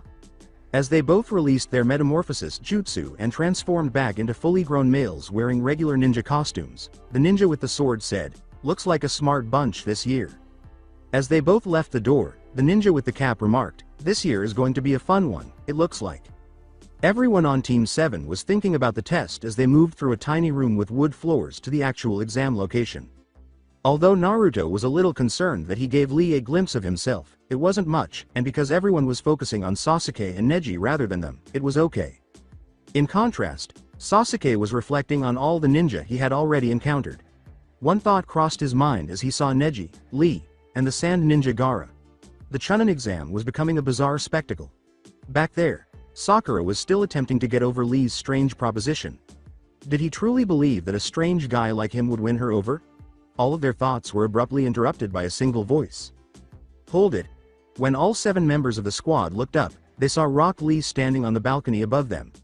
He then leapt to the ground, landing gently, and turned to face Sasuke. I want to fight here and now. Sasuke watched his opponent with a chuckle. Here and now, huh? Lee gave a nod. Lee assumed a combat position and said, Everyone keeps talking about how amazing the Uchiha are, and I want to see it for myself. He looked to Sakura and blushed as he said, Also, I wish to take you off your high horse. Oh, Sakura. I love you. Naruto burst out laughing at that point. Oh, my god. This is too good. You get me to stop hitting on you relentlessly, and then another guy starts. Oh, that's rich. Sakura finally had enough after Naruto laughed again. Shut up, Naruto. And my answer is still no, you weirdo. Your eyebrows look like caterpillars fell asleep on your head and your hairstyle's horrible, too. You are such a weirdo, she was shaking with thought. Sasuke immediately proceeded with the problem. His eyes tightened as he met his opponent's gaze. You know about my clan, yet you still want to fight me? You're even dumber than you look, if that's possible. But I'll be glad to show you why the Uchiha should never be challenged. Naruto caught Sakura's attention. Aren't you gonna say something? Sasuke's gonna crush that weirdo if they fight. With a sigh, he turned to face Sasuke. Naruto attempted to caution Sasuke after noticing something that made him realize that Sasuke was not interested in the fight. You sure you want to fight, Sasuke? You could just walk away, you know? You just might not want to fight this guy, anyways. You don't know what he can do, you know? There was not the slightest trace of uncertainty or anxiety in the 5 feet or so that surrounded Lee's brilliant green aura. He wasn't afraid of Sasuke, which in Naruto's book always signaled problems, and he knew he could win this fight. Sasuke grinned. What's wrong, Naruto? Lose your courage now that those freak women aren't here to back you up. No one, Naruto said, his eyes narrowing in rage. Insults. His older sisters. He didn't give a damn about what happened anymore. Lee could build a new door in the wall with his face. Naruto walked back to a pillar and sat down with his back to it, saying, That's all I needed to hear. Proceed. Sakura said, Naruto, you're really just going to sit there? He gave a shrug. All I can do, Sakura.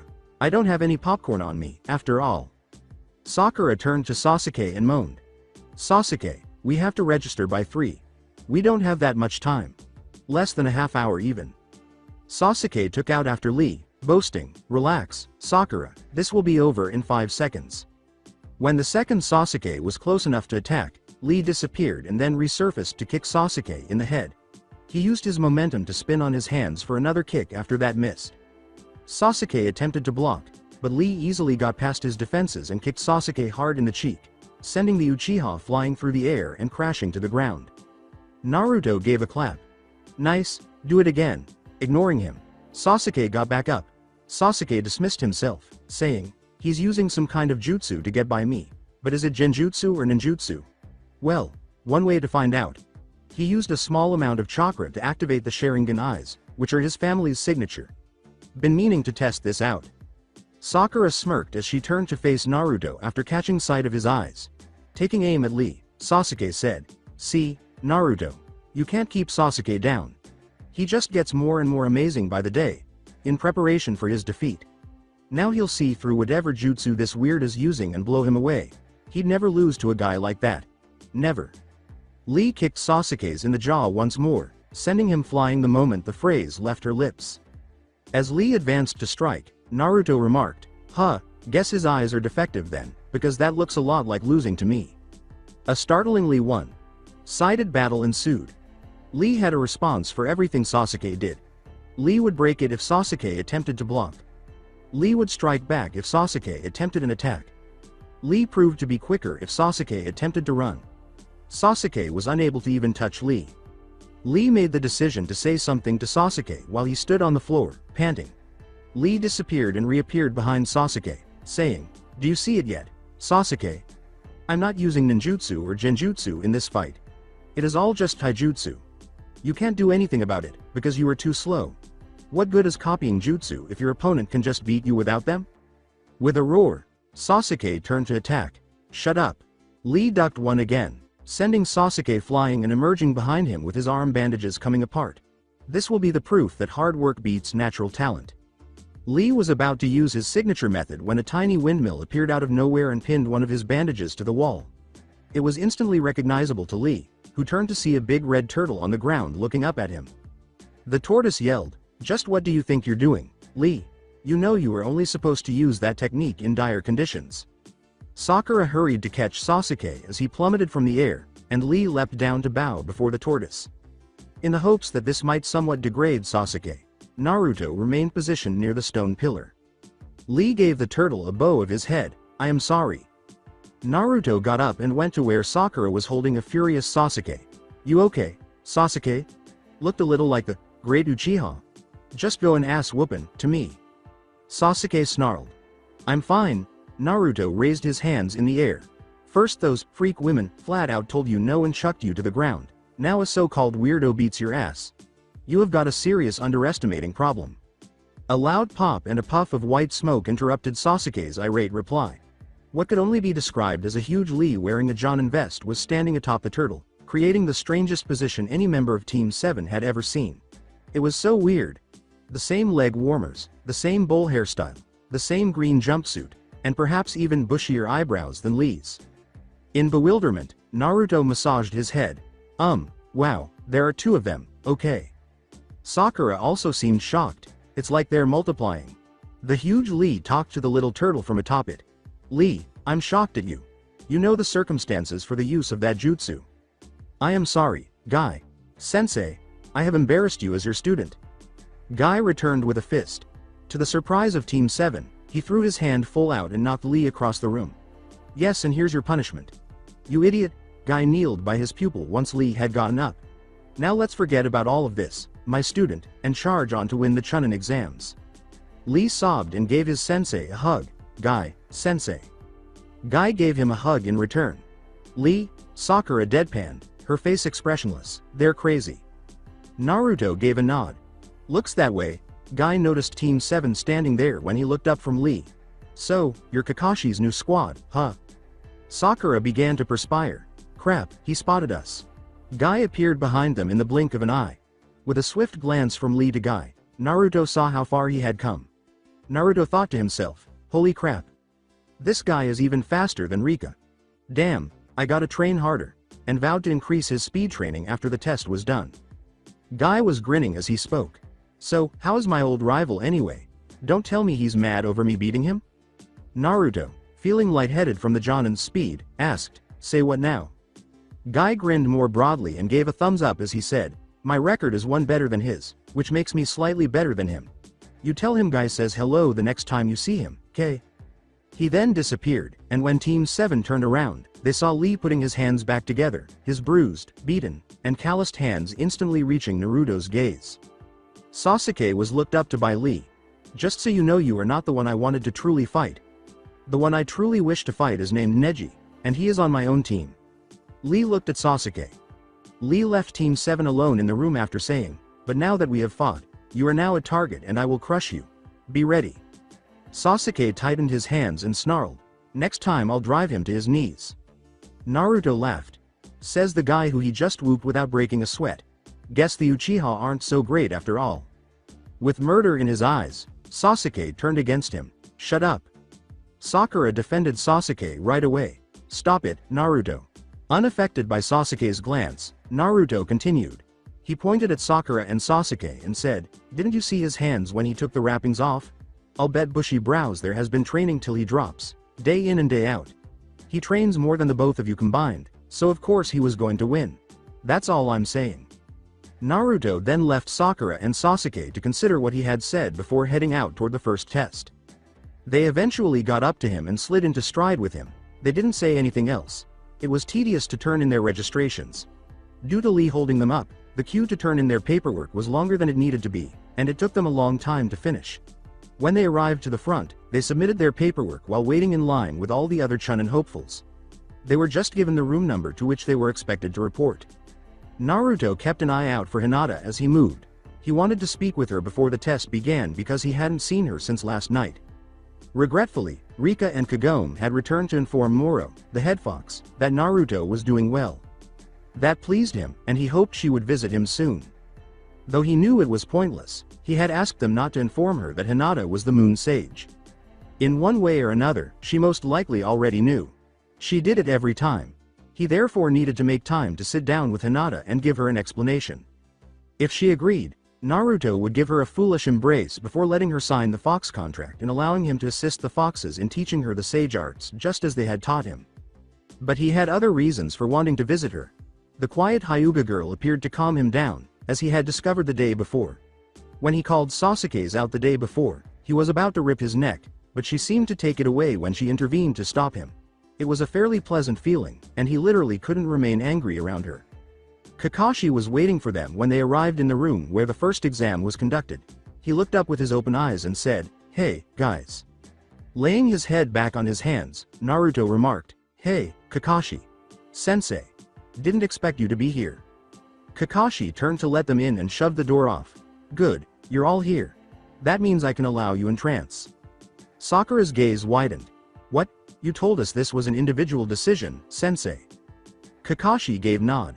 "It is, but your decision would have decided whether or not I could allow you in trance.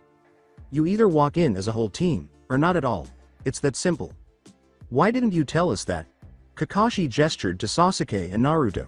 Sasuke would sign up on the spot, and, though I don't know much about this new Naruto, I'm willing to bet he would still jump head first into the fray. I didn't want you to feel pressured into signing up just to keep them happy. You had to choose to do this by your own free will. Smiling, Naruto said, "Good, I'm glad you did that. We're all here to win, so let's go show these clowns how real ninja do things."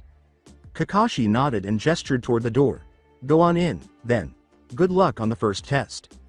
Naruto led Team 7 through the doors as they did so, only to be met with a room full of ninja observing and assessing them. Every ninja in the room was giving them death glares, and Naruto was beginning to get thrilled. It was starting to seem like fun to take the Chunin tests. "Oh, you guys are here too. What a drag." Shikamaru Nara's sluggish, disinterested voice could only have come from next to them. Nobody else could have the impression that simply being awake was a bother. Beside him was the blonde Queen Bee, who was always in competition with Sakura, Ino, and Giant Choji. He always had a bag of potato chips with him. With a flush, Ino leapt upon Sasuke's back. "Hey, you. Did ya miss me, handsome?" Sasuke responded with an irritated expression. "Not as much as you'd think, Ino." Sakura screamed, "Get your hands off Sasuke, Ino.pig," as she prepared to strike the girl for touching her Sasuke. Ino gave Sakura a sly smile. "What's wrong, Billboard? Brow? Upset because he obviously likes me more? Aw, isn't that sad?" As Kurenai's team approached, Hinata in the back twitched her fingers, and a back dot and fourth dispute ensued that Naruto could not have cared less about. Kiba was saying something when Naruto noticed. Most likely boasting about his greatness or something. Naruto couldn't take his eyes off Hinata at the moment, so he would deal with that later. Although her aura was not as large as many of the genin there, it was unquestionably the most beautiful. Little stars and crescent moons were scattered throughout the pale lavender hue that enveloped her, giving the impression that she was glowing in any kind of light. As she glanced at him, it became smooth and flowing after initially being rather wobbly and wavy. That gave him a rather positive feeling, for some reason. Ignoring Kiba's words, Naruto passed by. Naruto approached Hinata and grinned, saying, "Yeah, yeah. Bark, growl, woof to you too, dog boy. Hey, Hinata. Sorry we're late getting here. We got held up in traffic."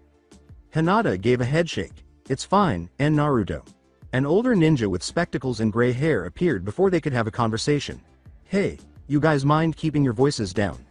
You're kinda painting targets on your chests with all the other competitors." Naruto didn't like him after just one glance. He thought the man was playing a game right away because of the dark gray color of his aura. Those with darker auras were never helpful. "Who are you?" He grinned. "I'm Kabuto, nice to meet you all. I noticed you guys look like rookies, so I decided to be nice and help you all out." Sasuke let out a grunt. "How's that?" Kabuto produced a card deck.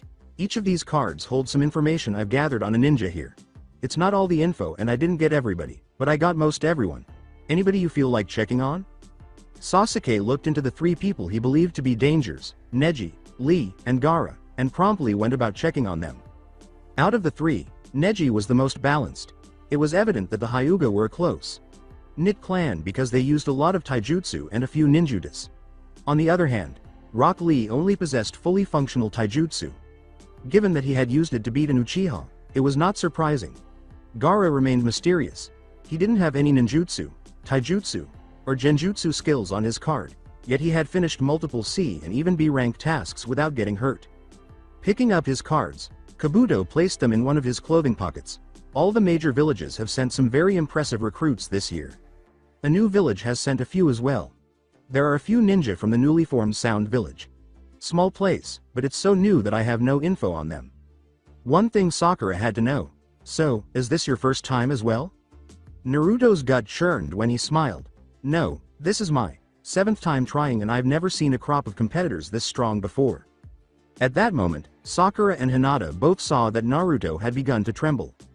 Hinata was the first to notice, but from where she was standing, she also picked up on the one aspect Sakura missed. Naruto was grinning. After a few seconds, she quickly discovered the cause. Hearing that there are others in the room who are older and more experienced than you, all vying for a prize or title, would be enough to send most genin into a panic. However, Hinata was the only one who realized Naruto was anything than a typical genin. He thrives on difficulties such as these. He doesn't see this as a test. She quickly recognized it's a playground. Unaware of this, Sakura believed Naruto was losing it due to the stress of the tests. She really didn't need to witness this. Since Naruto was the most stubborn, unafraid fool she had ever met, she wouldn't be able to hold herself together for very long if he began to show signs of fear. She thought to herself, "Poor guy." Sakura approached Naruto in the hopes of helping someone she did consider a friend, even if he occasionally irritated her, saying, "I've never seen him this upset before. Guess everyone has a breaking point sometime. Maybe I can cheer him up." After finally noticing the smile and understanding what it meant, Sakura experienced a new type of fear. "Hey, it'll be alright, Naruto. We'll get through you're smiling," she said. "Naruto, calm down and don't do anything." Sakura was about to go on a tangent when Naruto yelled and pumped a hand into the air. "I'm Naruto Uzumaki, and I'm the guy who's gonna whoop all of you." Sakura concluded, feeling a headache building on, stupid. The reaction to the outburst was not entirely positive. Kakashi was grinning softly to himself outside the room. Considering how much Naruto resembled his mother. Inside, Tenten thought Naruto was a jerk, and Neji didn't care. However, Rock Lee was astonished by the enthusiasm Naruto displayed. The other 9 rookies surrounded Naruto, staring at him incredulously and angrily. Except for Hinata, who found her mood lifted by his outburst and laughed at his antics. But everyone else had started glaring at the young genin with daggers. Despite his rage, Shikamaru's voice remained oddly neutral as he droned, "You idiot. Do you want everyone here to hate our guts?" Ino approached Sakura directly. "Is that idiot trying to get us killed?" Sakura let out a moan. "I should have known. He's too stupid to be scared of anything." When Naruto heard it, he turned. Rather be stupid and brave than smart and scared, Sakura.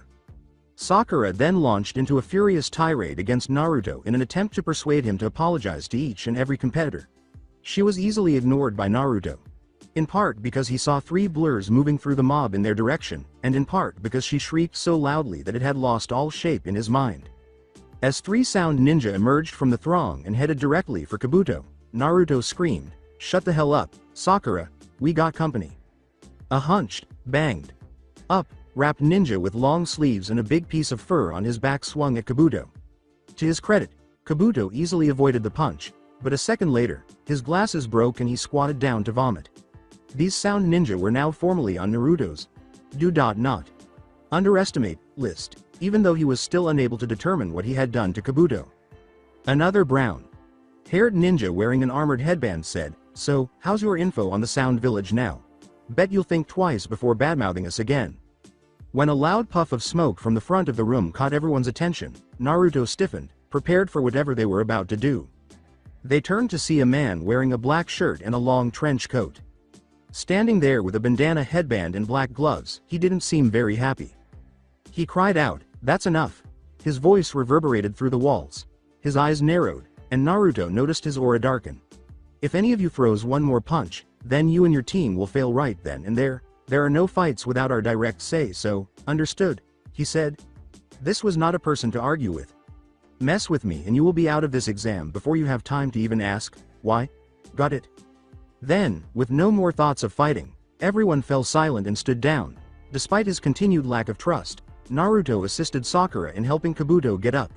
He needed a moment to regain his balance and shake himself, but he recovered fast and took an extra pair of glasses out of his pocket. The sound ninja wearing the armored headband said, "No fighting? Where's the fun in that?" clearly attempting to scare the people seated there. "Enough. Now all of you report up here and get a number.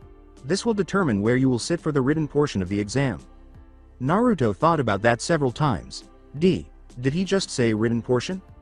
Hinata became concerned when she heard Naruto, of all people, stutter. She joined him on foot. "Yes, he did, Naruto. Why? What's wrong?" Naruto became noticeably pale. No, not a written test. I suck at written tests." Naruto, it's okay. You'll make it, Hinata said, placing a hand on his shoulder. As they approached to obtain their numbers, Naruto heard no one else. How could he proceed? He was an action-oriented person. His mind was designed to perform on the field. Designed to function well in practical settings. His weakness has always been remembering numbers and facts only to write them down later. Yes, he had learned a couple of seals, but only after weeks of intense study and practice. After all, what use was it to know the square root of 25 when a ninja was advancing on you brandishing a knife?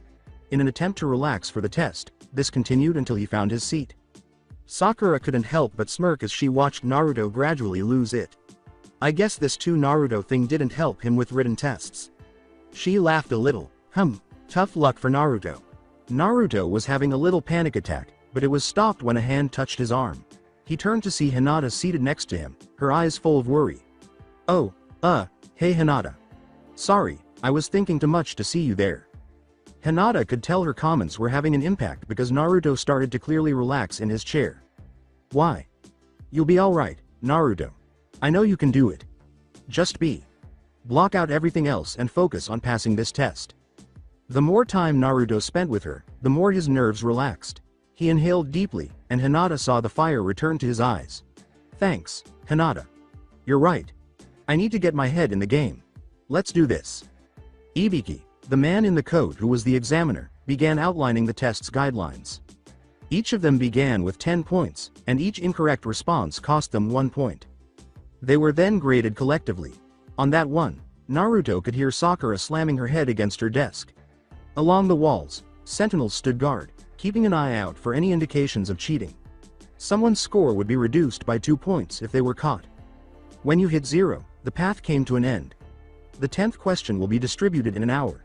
They have already received the previous 9. Finally, if one team member fails, the team as a whole fails along with them. Sasuke and Sakura were gazing daggers behind Naruto.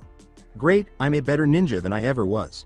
Yet I'm still the most likely to get us failed here. Crap, crap, crap," he was thinking to himself. Ibiki's throat cleared. All right. Begin. The noises of pencils hitting paper, frustrated grunts, tapping feet, and pencil teeth reverberated around the room. People were perspiring like if they had run for days, despite the fact that it was only a written exam. Naruto believed that this was worse than them fighting because of the stress of it all. They would have had something to hit, at the very least. Searching for a question he could answer, Naruto swiftly skimmed through the list. The others would be able to fill the gap if he had one. However, Naruto discovered a significant issue in the test's questions. What the hell language is this written in? I need a calculator, a library in about 3 weeks to solve one of these things, and nobody else seems to be doing better than me with them. What's going on here?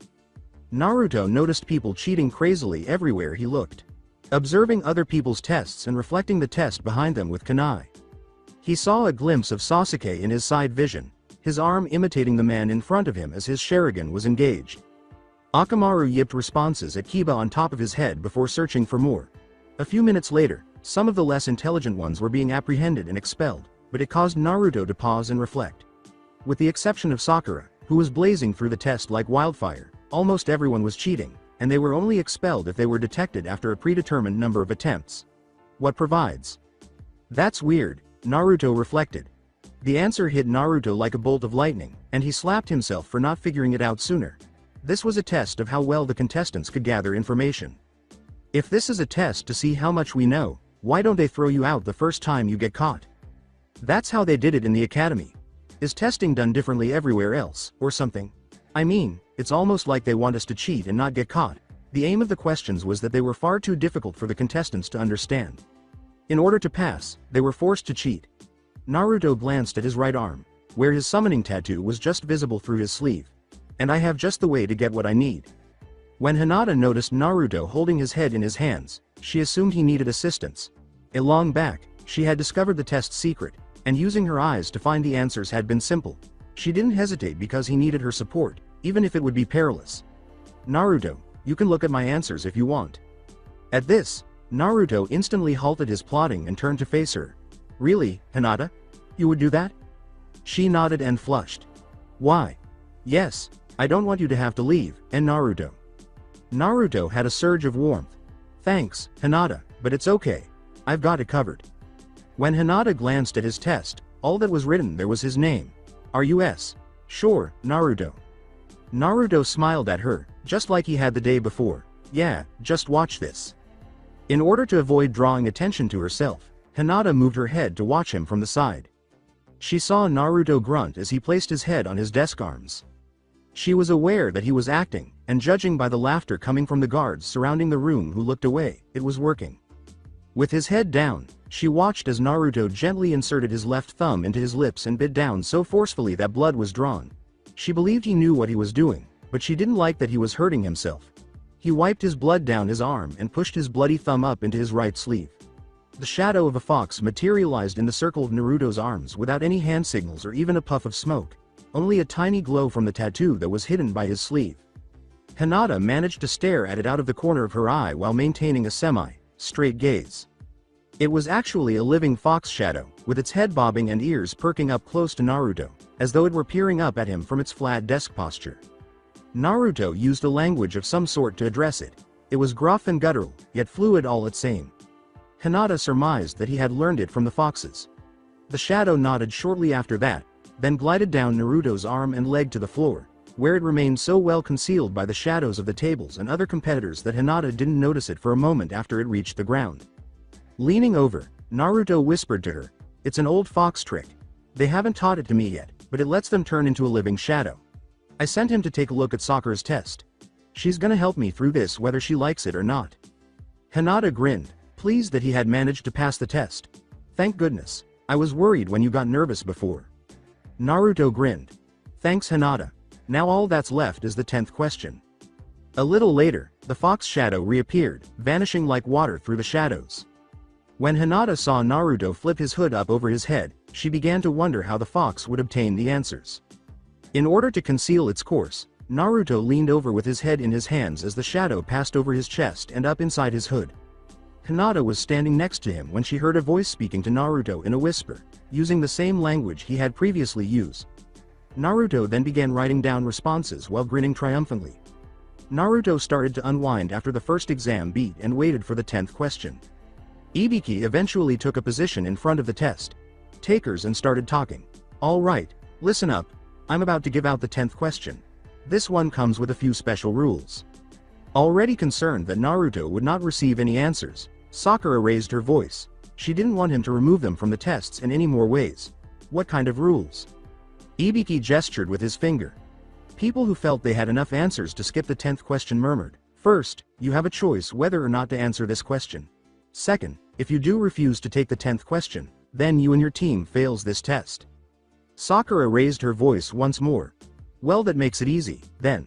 Why would we ever choose to not do this question, then? Like a shark that detects blood in the sea, Ibiki grinned. Because if you take it and fail, then you and your team will never be allowed to take the Chunin exam again. There was silence in the examination room. As the reality of their decision struck in, nobody spoke, moved, or even breathed.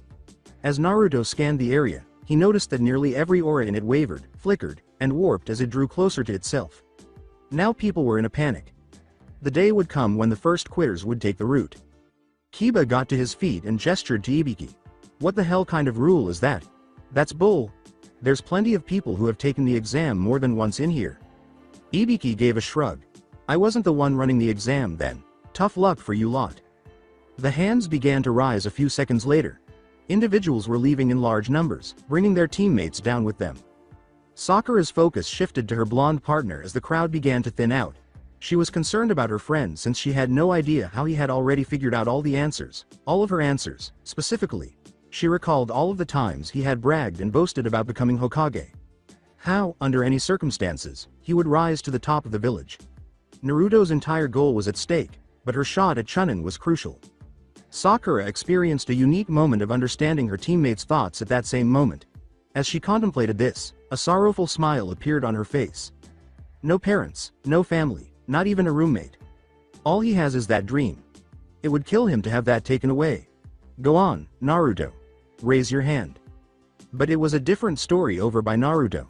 Naruto never considered leaving, but when he turned to face Hinata, he noticed that her aura was fading along with everyone else's.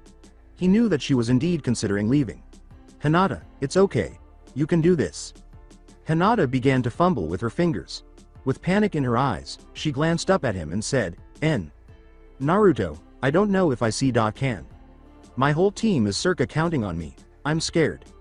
There and then he made up his mind. He raised his palm high in the air and said, then let me help. Although Sakura was pleased to see that he had the self-respect to leave while he could, she was taken aback when he slapped his hand down on the desk and got up to rage at Ibiki. Do not underestimate me. I will not run. I will not quit. Keep me a genin for the rest of my life if you want. It'll make it that much more amazing when I'm the Hokage. You don't scare me. As Naruto sat down, crossed his arms, and placed his feet up on the desk, Ibiki observed. Absolutely no fear. This decision shouldn't be taken lightly. Are you sure you don't want to back out? With a sly smile, Naruto let the shadow in his hood slide down his coat and onto the floor without anyone noticing. No way. My word is my law. I'll never go back on what I say. Do your worst, big man. Hinata, who was standing next to him, was grinning broadly. She was exactly in need of hearing that. And I won't leave, either. Ibiki looked around the room and noticed how each contestant's expression changed. There was no longer any fear. Nobody else fidgeted, raised a hand, or even blinked. Everyone stayed because of Naruto's outburst. The sentinels all nodded their heads in agreement as he turned to face them. Amazing. Guess that covers it. About 70 passed. That's a lot more than usual. Well, then I guess all that's left to do is to congratulate you all on passing the first part of the Chunin exam. He smiled at the stunned expressions on each contestant's face. The 10th question was a trick. You passed by choosing to stay. Naruto wanted to know. Why's that? Ibiki's throat cleared. He pulled off his bandana to reveal his scarred head, a horror. This whole exam was about information gathering, as you all figured out, I'm sure. Those questions were way above the usual genin's talent, so your task was to get the information you needed while under heavy watch. Gouges, cuts, burn marks, and screw penetration wounds. He has a jumbled head. Information can be the most vital thing on the battlefield, and there will be times you'll have to risk your lives to get it. When Naruto realized what Ibiki had gone through for his town, his admiration for him grew. So then why give us a trick question at the end? Ibiki replaced his bandana. Let me give you a hypothetical mission to explain it, then. Say you and your squad have been given the task of retrieving an important scroll from an enemy base. You have no idea how many enemy ninja are inside or what kind of traps and security they have placed around the scroll. Do you have the choice to refuse to go in? Do you abandon your mission, despite the fact that the information inside is vital? Do you refuse the suicidal mission? No, there will be times when you will be given missions that seem crazy to even be attempting, but you will do it anyway. Your village is counting on you to get that scroll, so you go, even though your lives are on the line. Those that would choose the easy way out, that would value their own lives over their teammates and village, would put their own lives higher than honor. These people do not deserve to be chunin. At least as long as I'm here. Whatever shred of doubt still remained in the contestants disappeared following the speech. If the need arose, they would all charge into war at that very moment. But you stayed, which means you have passed the first part of the exam. Congratulations. Naruto cheered, and Hinata gave him a joyful smile. All of the other competitors were exhaling in relief or giving thanks to whichever deity they could think of for supporting them. In an instant, something smashed through the room's windows, and a large sign bearing the words, Proctor of the second exam, Anko Mitarashi, in large, bold characters was erected in front of them. Akunochi wearing an armored blouse, a long brown trench coat, and her purple hair tied back stood in front of the placard. She extended a hand. All right you lot, I'm the proctor for the next part of the exam. So get ready to head out. She was met with blank faces, except for Naruto's giggles. Ibiki then protruded his head from beneath the placard. You jumped the gun again, Anko. Naruto gave a clap and laughed. Who cares if she did? That was awesome. Anko smiled as he turned to face Ibiki. She looked to the other prospects and mentally counted them, saying, at least you have one who can relax a bit. 70. You've gone soft, Ibiki. You let too many pass.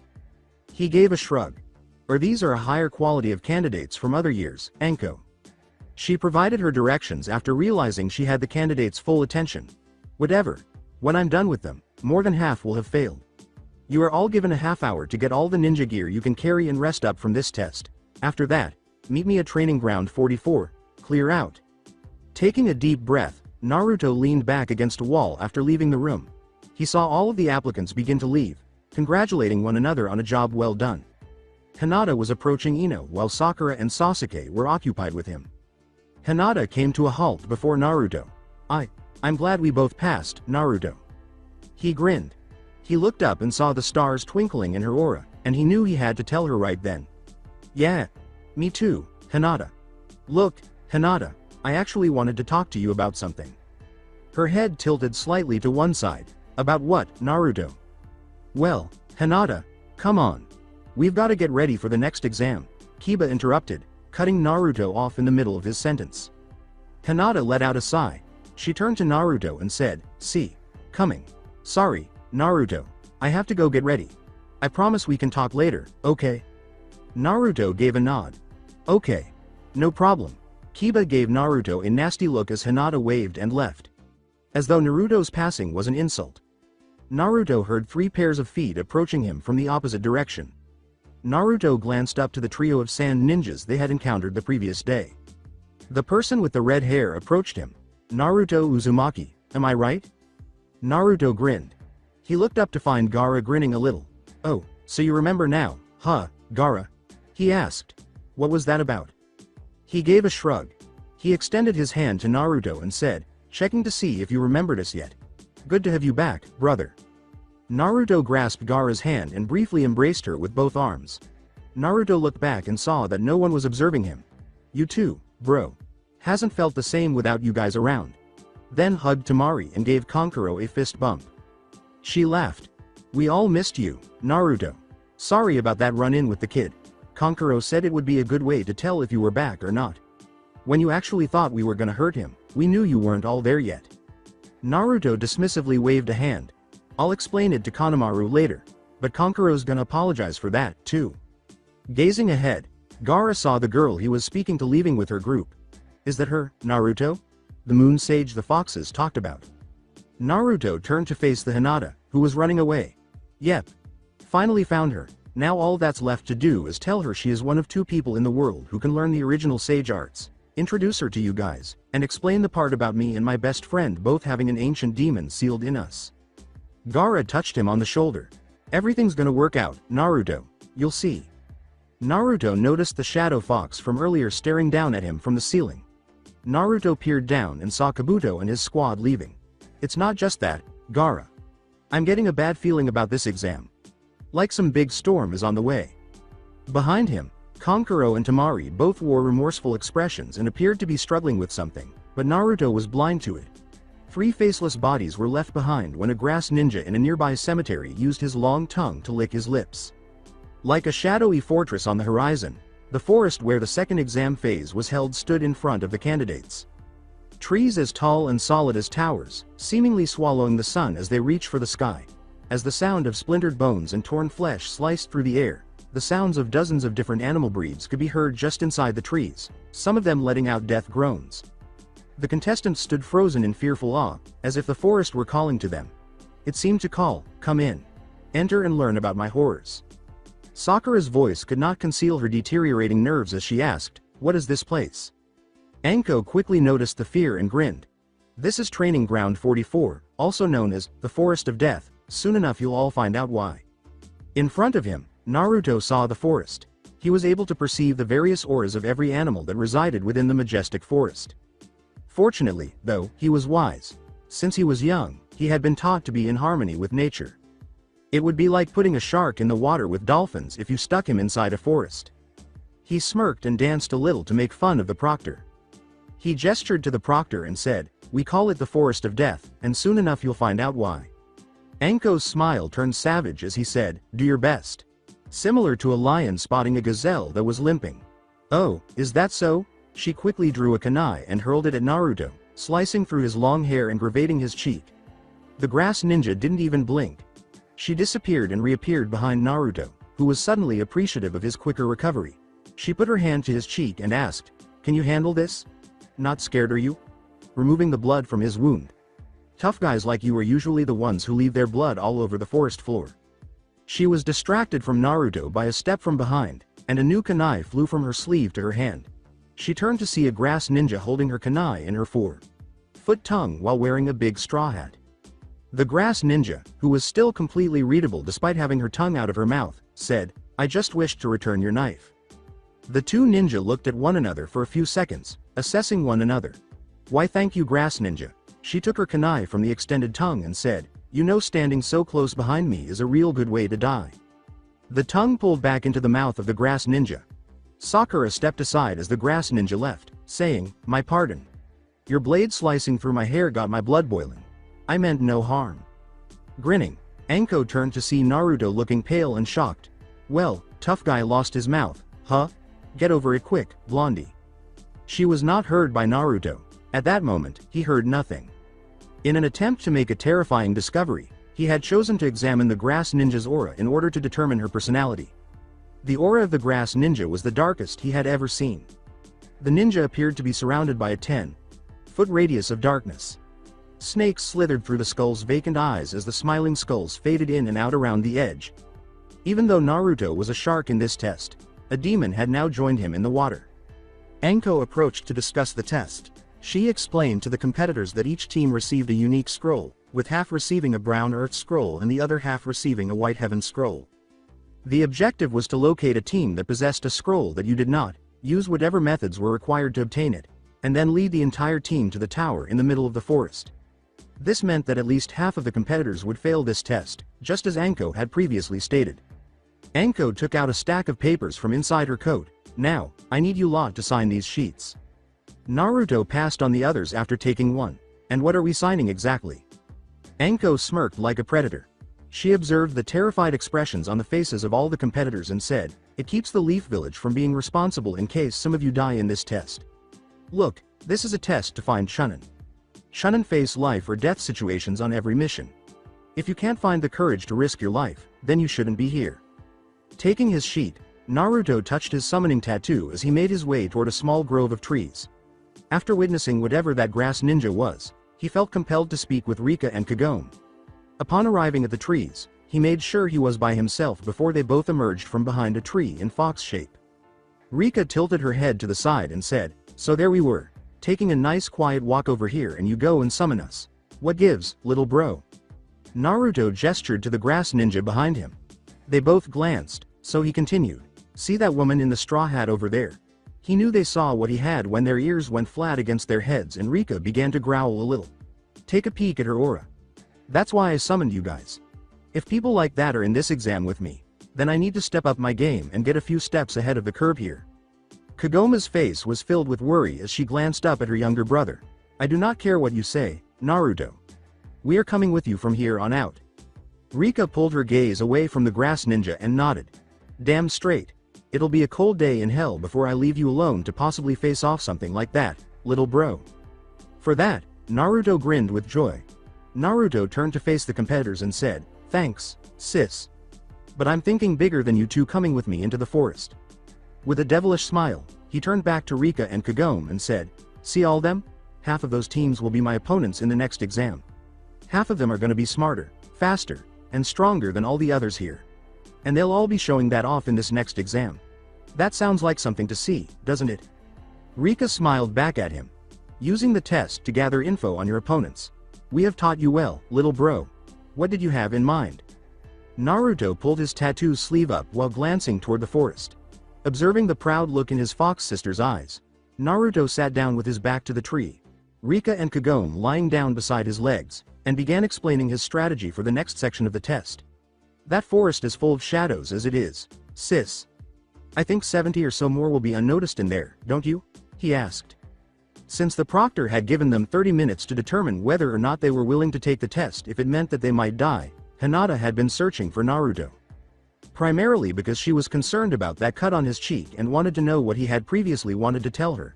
She wanted to give him the healing ointment she had prepared because she knew that even the smallest cuts could get infected if left untreated. She discovered him conversing with two foxes, whom she instantly identified as Rika and Kagome, next to a tree. She heard Naruto speak to the two as she approached.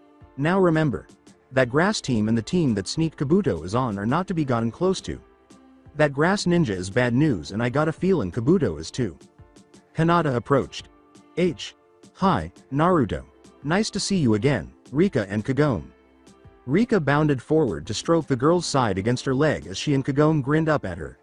Rika turned to Naruto and said, nice to see you again, too, Hinata. Her face darkened. Naruto was just going to look for you, too. Said he had something important to talk to you about. Glancing down at Rika, Naruto resumed using that odd language to communicate with her. Even though Hinata didn't understand what he was saying, she could tell he wasn't pleased with Rika's remarks by the harsh tone and expression in his eyes. Rika responded in the same tongue. But after a few words, Naruto appeared to relax and her voice became more relaxed. Naruto admired Hinata. Yeah, there was something I wanted to tell you. When Hinata noticed the cut on his cheek once more, he got up to speak with her. She fumbled for her ointment in her pouch and said, you're hurt.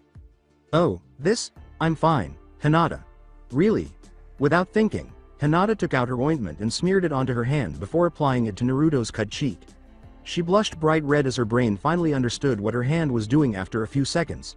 She was shocked to see the wound steam for a moment before it closed up and vanished, as if it had never been there. That will keep it from becoming infected. Naruto touched the back of his head when he saw the awe on her face. I heal up really quick. Don't know why. Any injury I get will usually heal overnight, unless it's really bad.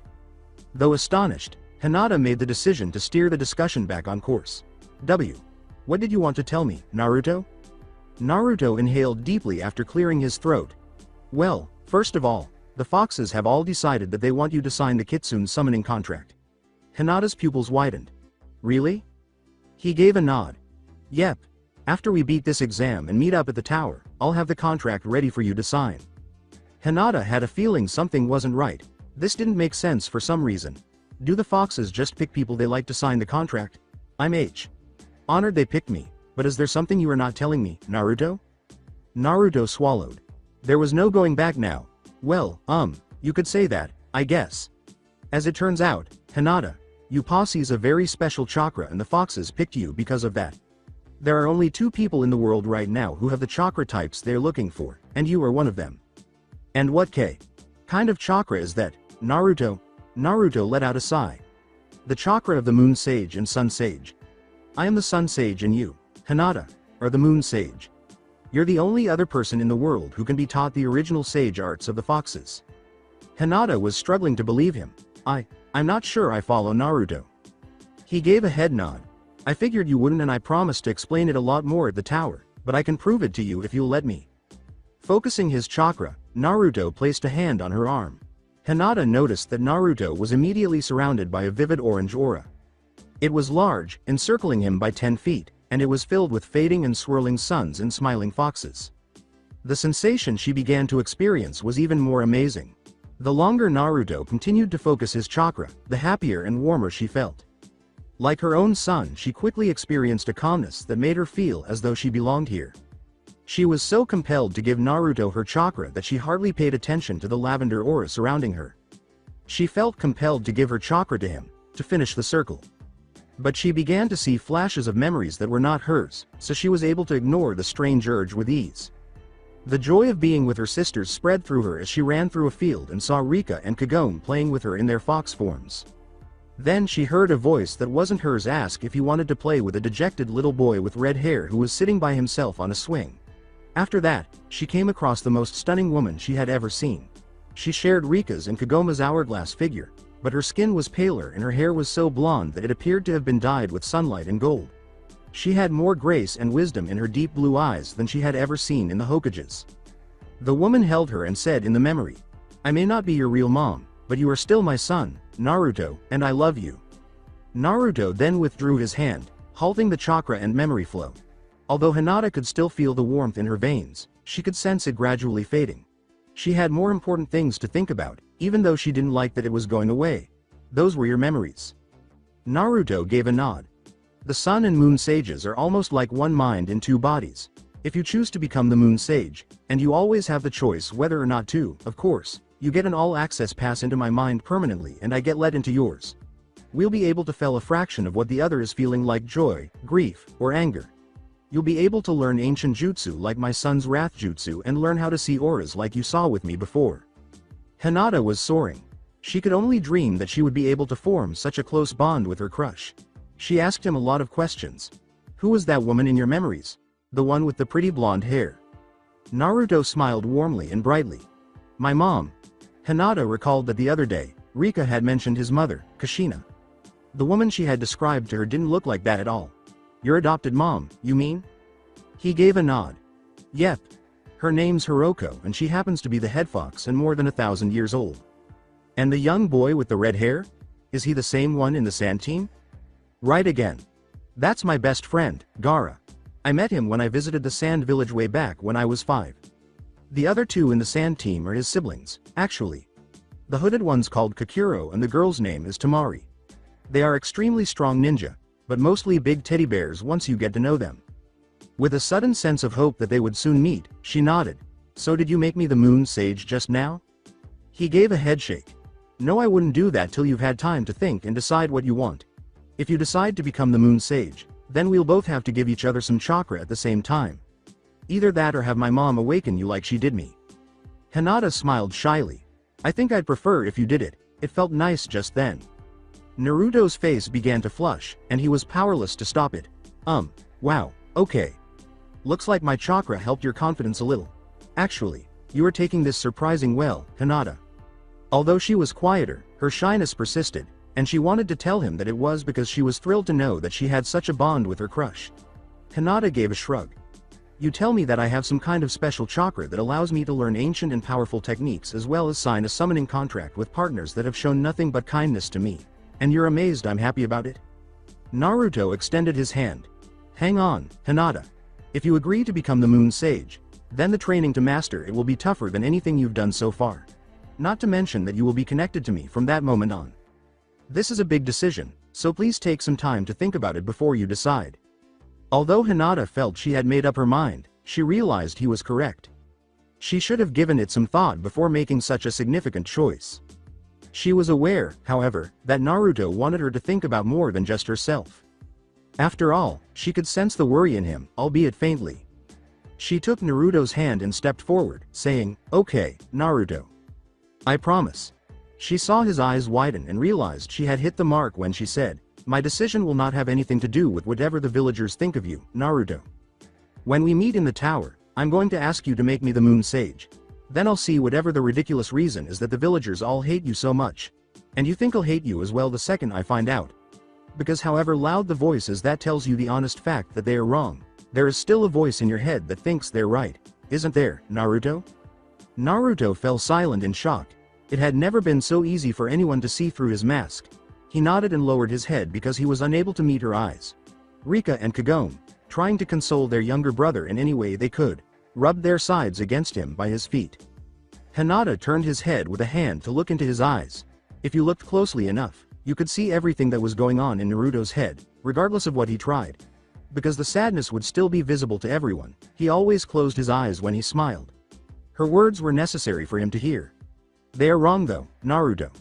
No matter what they think about you, they would change their minds in a second if they just took one day to get to know you, the real you. Naruto turned to face the young woman. When he felt the warmth of her hand and saw the warm smile on her face, he realized he didn't want to let go. More than anything, he wanted to make her the Moon Sage at that very moment. More than anything, though, he wished to remain with Hinata. Before he could stop them, the words were released. Would you like to go out sometime, Hinata? No lunch between friends or training between ninja. A real honest date at a nice restaurant. At that moment, the courage that Naruto's chakra had bestowed upon her vanished entirely. She felt a different kind of warmth. At last, Naruto made the move to ask her out. She couldn't stop the splitting smile from spreading across her face as she imagined a fireworks display. Why? Yes, I'd love that and Naruto. Naruto smiled broadly at them. Great. Then that is what we win when we make it to the tower. You get to sign the Kitsune contract and become the Moon Sage, and I win a date with the prettiest girl I've ever seen. Hinata's eyes took on a determined fire, but she blushed and began to twitch her fingers. Heaven help whatever team gets in my way in this test. She was taken aback when Naruto gave her a hug. I'll see you on the other side, be safe. She hugged him back, swallowing her shyness, which was getting easier every day. You too, Naruto. The two ninja were informed by a whistle that it was time to turn in their sheets and start the test. With a fresh fervor in their hearts, the two returned to their teams and turned in their sheets. After receiving their scrolls covertly, the teams were given an entrance to wait for permission to enter. Sakura gazed at Naruto, sensing waves of confidence emanating from him. What's got you so pumped up, Naruto? Naruto laughed. Just got some great motivation to kick ass at this test, is all. Sasuke let out a grunt. Whatever. Just make sure not to slow us down too much, dope. I don't want to have to carry you through this test any more than I'll already have to. Naruto smiled slyly at Sasuke. I'll be busy watching out for Lee. Wouldn't want him to show up and whoop your ass again, would we? Sasuke started to shout at Naruto, but he was stopped by the gate flying open and the staring alarm. All members of Team 7 charged through the gates into the forest's darkness. Before long, the forest appeared to engulf the sun's light, and all of the teams were stranded in the ominous forest. The exam's second section had started. With her eyes searching for any teams in the area, Hinata rang far into the forest. While Shino was as quiet as a grave, Kiba was busy announcing that he was the leader and that they should pay attention to him. However, Hinata was preoccupied with a sizable swarm of leeches nearby and was not focusing on them. Hinata intervened between them. Shino, what do you know about giant leeches? Shino turned to face her, his ever-present sunglasses concealing his face, enough to know to avoid the big ones at all costs. Why is that? He repositioned his glasses. Leeches of that variety are ambush predators that hunt by scent. They fall from trees onto their prey and latch on, sucking huge amounts of blood from their victims. 5 minutes of sucking is all it takes to kill someone. Kiba took the initiative. Why do you ask, Hinata? Hinata gestured toward the north. There is a horde of them right ahead of us, she said, gesturing to the right. And another team is closing in on us from that direction. It was figured out by Kiba. You want to use the leeches to trap the team? Hinata let out a sigh. Why? Yes. We make sure to get them off before they kill them, but we can use the leeches for a trap and get their scroll. Hopefully it will be a heaven scroll and we can get out of here. The trap was set after they all agreed. The poor team had no idea what had happened to them. Within seconds, they were being snagged by leeches and dragged up with a scream by a net. After obtaining their goal, Hinata's group was en route to the tower. Team 7, who was close by, heard the scream and stopped to listen. Sakura closed her eyes. What was that? Naruto turned to face the noise. Sounds like some team just got taken out. First win of the exam and it wasn't us. We gotta get moving here. Sasuke approached Naruto. Rika yipped angrily at Naruto, saying, "First things first. Hand over the scroll, Naruto. I don't trust you with it. And keep your pets quiet. It's bad enough having to worry about you." With a devilish grin, Naruto gave him the scroll of heaven. "Okay, but here's the thing." A fiery orange chain sprang out to a bush from his back. After a scream broke the silence, a rain ninja wearing a gas mask was seen struggling and screaming to be freed while hanging from the chain. The ninja was knocked unconscious when Naruto lifted him high and screamed him to the ground. "Watch your mouth about my foxes, bastard." Sakura watched in disbelief as Naruto searched the ninja's pockets for a scroll. He didn't have one, of course. Naruto put a hand on a nearby tree and concentrated after he had gotten a good distance away. He would be able to determine whether any ninja teams were in the area and whether they were powerful enough to launch a sneak attack or a straight-up attack by using the natural energy surrounding the forest. But Sasuke had no intention of waiting. He was looking for answers. "Just what have these people been teaching you? What other jutsu are you keeping from us?" To signal silence, Naruto held up a hand. A team was in the area and was approaching. A good 50 feet away, they appeared to pause and talk about something. Sasuke and Sakura, who were both unhappy about being kept in the dark, were behind Naruto and demanding that he start talking. The fact that Naruto, the dropout, had not only identified an enemy ninja that they hadn't, but had also eliminated him without even glancing at him, was what most upset them. In an attempt to understand what the team was going through, Naruto shut them out and concentrated more on them. Then, when he realized what team of ninjas they were, he felt a sudden spike in one of their chakras and his blood ran cold. Naruto turned to his team and yelled as his eyes widened in terror, "We gotta move." At that moment, a gust of wind blasted through the woods. The strong winds uplifted the dirt and destroyed trees. Naruto held on to Rika and Kagome as tightly as he could, but Team 7 was blown away by the winds after failing to withstand the blast's force. 4 chains were impaled in the ground around him in an attempt to ground himself, but it was ineffective because the earth was ripped apart by the winds, and he was thrown several dozen feet away from his team. He stood up and brushed himself off after a few seconds to recover from the ride. At his feet, Rika and Kagome are leaping from his arms to the floor. "You two alright?" Rika gave a nod. Little dizzy from the ride, but doing good. Kagome spread her legs and said, "We're okay, master." Naruto glanced ahead, searching for the aura of his team. "Okay, they're not too far away. We got to get there before." A building-sized snake slammed into the clearing and quickly coiled around Naruto before he could finish his sentence. The snake's thick skin had the consistency of armor melted over a snake's skeleton. The snake bound Naruto's arms to his side and held him firmly despite his strength. The skin was so thick that the speared end simply bounced off when he attempted to use his chains on it. There was only one meaning to this. Naruto let out a moan. "Oh, you have got to be kidding me. This thing has chakra running through it. This is no regular animal, it's a damn summoning." With lightning crackling all around her, Rika looked up. "I don't care who sent you, you put my little brother down now." When Naruto noticed pink, unarmored flesh in the snake's mouth, it sped down to swallow him, ignoring her. Another chain suddenly sped up from Naruto's back and entered the snake's brain through its upper jaw. The spikes on the chain exploded, transforming the snake's head into a pincushion. "Should have kept your damn mouth shut, fucker. No armored skin inside to help you." Naruto was set free when the snake's coils relaxed a moment later. In a heartbeat, Rika and Kagome were at Naruto's side. Rika is worriedly staring up at him. "You alright, little bro?" Naruto let out a sigh. Yeah, I'm okay. Damn thing snuck up on me while I was distracted." Kagome narrowed her eyes and turned to face the snake. Snake summoning are bad news. Manda, the head snake, is vicious and bloodthirsty. He wouldn't allow just any ninja to sign the snake contract. Whoever sent this must have wanted you dead, master. Naruto wiped perspiration from his brow and nodded. "Makes sense. Split up the team with that wind and then send in a summoning. Take one down before we even know what's happening." Brutal but damned effective. He examined the corpse of the snake. Usually. As Rika turned to face the other auras, she noticed a black one standing next to 2 that had flinched away in terror. "Naruto, your team." After noticing what Rika had, Naruto reached up and tightened his headband. They all took off, with Naruto beginning to use the wind for speed and Rika and Kagome effortlessly leaping through the trees in fox form. "Looks like we have a fight to get to. Let's do this." Things had gotten worse over at Sasuke and Sakura.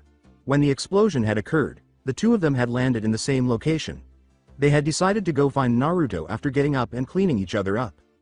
Sasuke started to leave. Whatever happened, we need Naruto to pass the exam. We had better find him. Concerned for her teammate, Sakura nodded. Right, I think he flew this way. In a menacing voice behind them, the words, "You have more pressing matters to worry about than your teammate right now, little worms."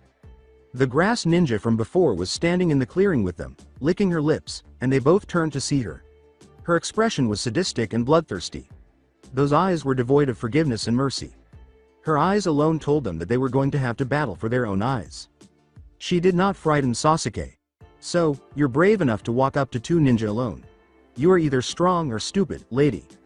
She took an earth scroll out of her pouch and smiled, sending a shiver down Sakura's spine.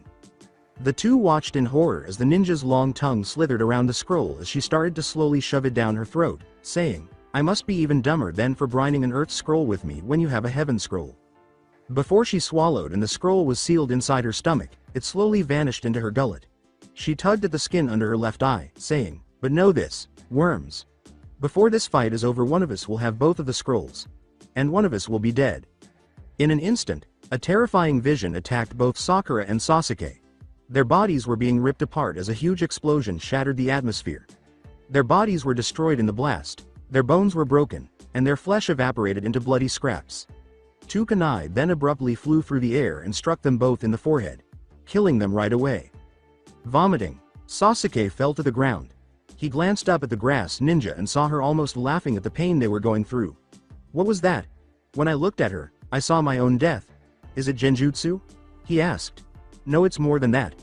Her taste for blood is so strong that she can weaponize it. Looking at her showed us our own death." In an attempt to find someone to assist him, he looked at Sakura, but she was a broken mess. She shook with each breath, tears streaming down her face. Fear had paralyzed her. Back to the grass ninja, Sasuke turned. "We have to get away. Have to run. This ninja is death itself." Sasuke dragged out a kunai, struggling to his feet, his muscles twitching and seizing with the effort. But it was pointless. He was still too weak and trembling to use it in any way. The ninja grass laughed. She produced two kunai and said, "I'm impressed that you are able to even stand. But it's pointless to resist." She casually flicked her wrist, sending the kunai flying in the direction of the two ninja, saying, "This is where you both die." Sasuke watched in slow motion as the kunai approached him. Now he had to get moving. "Shit. Why can't I move? Move, Sasuke, move!" he yelled, bringing his kunai down to impale his leg deeply. He quickly grabbed Sakura and ran up the trees after the illusion vanished. Behind them, the two kunai are innocuously sinking into the tree. The ninja grass laughed. "Clever. Dispelling a genjutsu with pain is a risky move, but it works. I guess my prey isn't so feeble after all." When Sakura regained consciousness, she saw Sasuke removing the kunai from his leg while she was up in a tree. Sasuke's breathing was labored, a mixture of pain and terror. In a desperate attempt to locate the grass ninja before she caught up to them, he was scanning the area. There was no sound in the forest. The silence that shrouded them was not even broken by the chirping of birds. Everything is motionless. Everything is silent.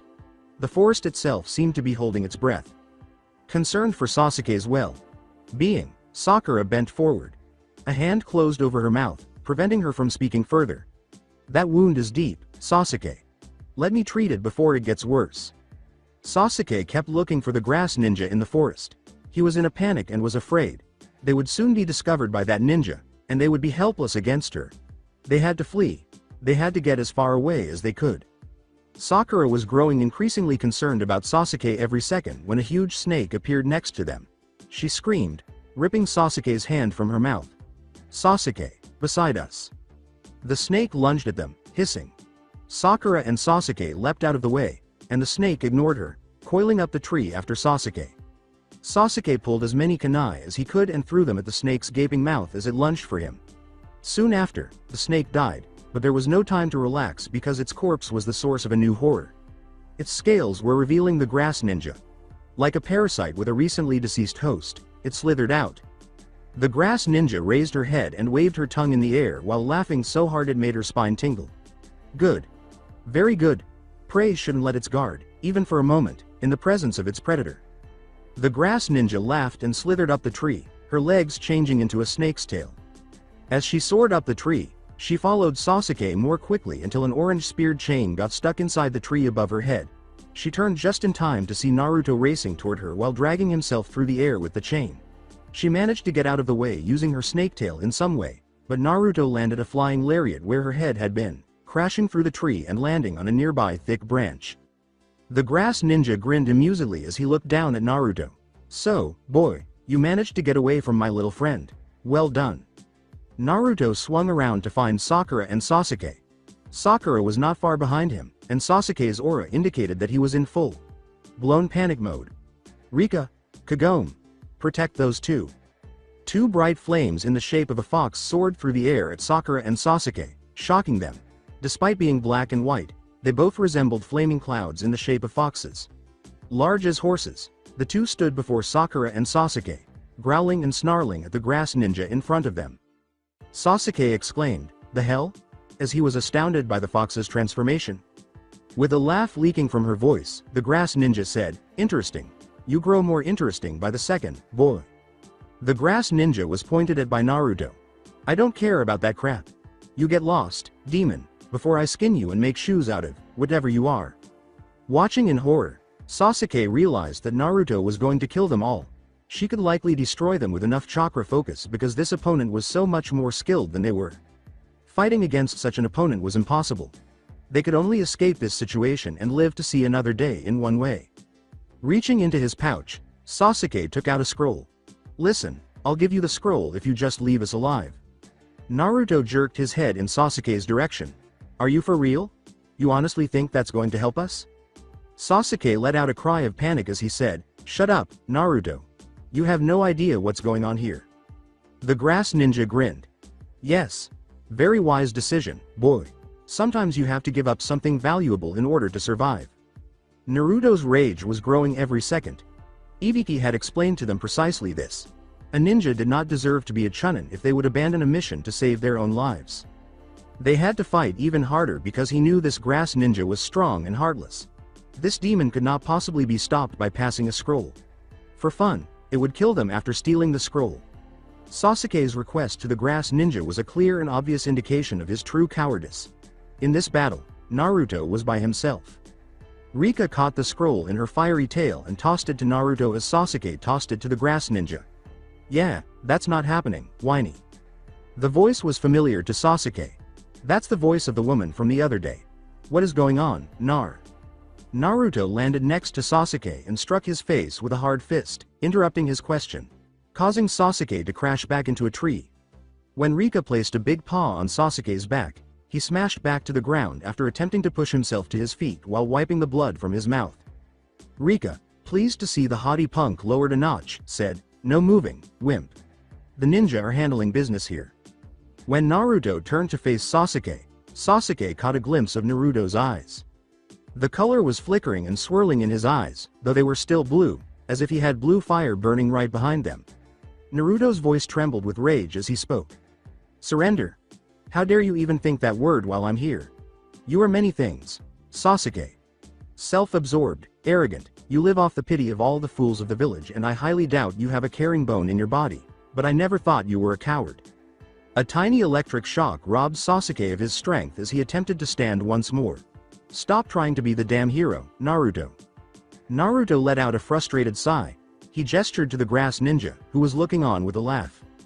"It's not about being a hero, stupid. It's about staying alive," he said. Naruto noticed the growing realization on Sasuke's face and returned his focus to the grass ninja. If she really wanted the scroll, why didn't she just take it already, huh? She has the power to do it and we wouldn't be able to stop her. Hell, she has been toying with you this entire fight, and you know it. She doesn't give a rat's ass about the scroll, dumbass. She's gonna kill us for the sick thrill of it. The grass ninja stood with her arms extended and her feet reformed. She bit her thumb, wiped the blood off a snake tattoo on her arm, and pulled up her sleeve. My, aren't we the clever one?" she said. "The scroll isn't my goal, but neither is your lives. But that doesn't mean killing you won't be fun." Naruto charged forward, chains out, as she began to make hand signs for a summoning. Another house-sized snake had been called to the battlefield and slammed its head down at Naruto before he could get to her. Naruto dodged the blast and aimed a chain at the snake's eye while the wind was blowing. However, this one moved faster than the last, allowing the chain to bounce harmlessly off the skin beneath its eye. Naruto jumped forward and punched the snake hard in the face, knocking it back with the force of the blow before it could attack him again. Naruto launched himself at the grass ninja using the air after he saw the snake reeling from the punch. As he closed in on the grass ninja, he thought, "She's the real threat. No good taking out the snake if she can just summon another one." But as he approached, the ninja blew a stream of flame directly at him while holding up a hand. Naruto pulled his chains out in front of him in an attempt to protect himself because he didn't have time to slow down and dodge. The grass ninja directed her attention to Sasuke and Rika, and although it prevented him from being burned, the blast's force sent him flying backwards. "I admit, I don't know what manner of creature these foxes are, but they are standing in my way all the same." With sparks dancing all over her, Rika defended herself against the boy as the snake lunged for Sasuke and Rika. However, Naruto stopped the snake as it approached. He stood before them both, using his strength to keep the snake motionless and 3 chains he had impaled into the nearby trees to ground him. Despite Naruto's best efforts, the damn snake was about to overwhelm him. "What's wrong, Sasuke? Embarrassed to see the dropout acting more like a ninja than you?" Above Naruto, the grass ninja clapped condescendingly. "Very impressive, those chains. Quite a versatile jutsu and you use them to great effect. But it seems 3 is your limit, boy." The grass ninja was caught off guard when Naruto suddenly launched a 4th chain at her, impaling her right through the heart. Naruto smirked and exclaimed, "Wrong. 4's my limit. Got ya." His self-assurance was dashed when the impaled ninja grinned, trembled, and melted into a mound of mud. "It's a substitution." Large snakes slithered out of his arms, trapping and binding Sasuke, Rika, and Naruto as the grass ninja suddenly materialized in front of them. As the snake securing her bit her shoulder, Rika let out a cry and fell to the ground, too weak to continue standing. Before Naruto could react, the grass ninja swiftly applied a paralysis jutsu and reached down to pull up his shirt. She saw the elaborate seal appear on Naruto's stomach and created 5 flames on her hand, saying, "That poison I injected into her is a simple paralysis toxin. She will be fine shortly, but not soon enough to help you." Kagome was on her way with Sakura in tow, cursing her vow to protect the girl that prevented her from flying towards her sister and brother. "As I thought, you're that boy. What an interesting life you must have had. I look forward to seeing more from you and these peculiar foxes, but I won't be staying to tangle with the other one down there." 5-pronged seal. The grass ninja slammed the 5 flames into Naruto's stomach, causing 5 seals to appear over Naruto's original and sending a wave of agonizing pain through his body.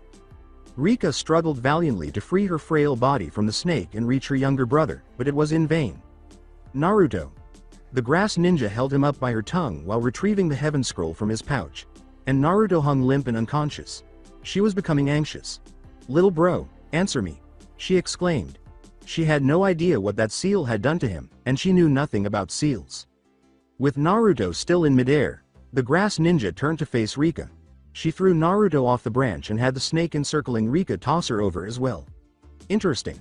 You seem quite attached to this little fool, my dear. Guess this helps me then." Kagome caught them both before they hit the ground and carried them to a nearby branch, safely away from danger. In horror, Sakura saw the grass ninja use the snake to lift Sasuke off the ground and then bite his neck. Sakura caught Sasuke after she threw him to the ground, and she saw him writhe in agony. The grass ninja waved a hand over her headband and changed it to the Sound Village symbol, saying, "He will do nicely for my plans," with a little tutoring to help him along. Sasuke was in excruciating pain, but Sakura held on to him. "Who are you and what have you done to Sasuke?" In her hand, the heaven scroll that he had stolen from Naruto burst into green flame as the ninja held it up.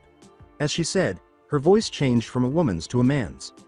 "My name is Orochimaru, and what I want will be revealed soon enough. After you all defeat the sound ninja who served me and pass this test."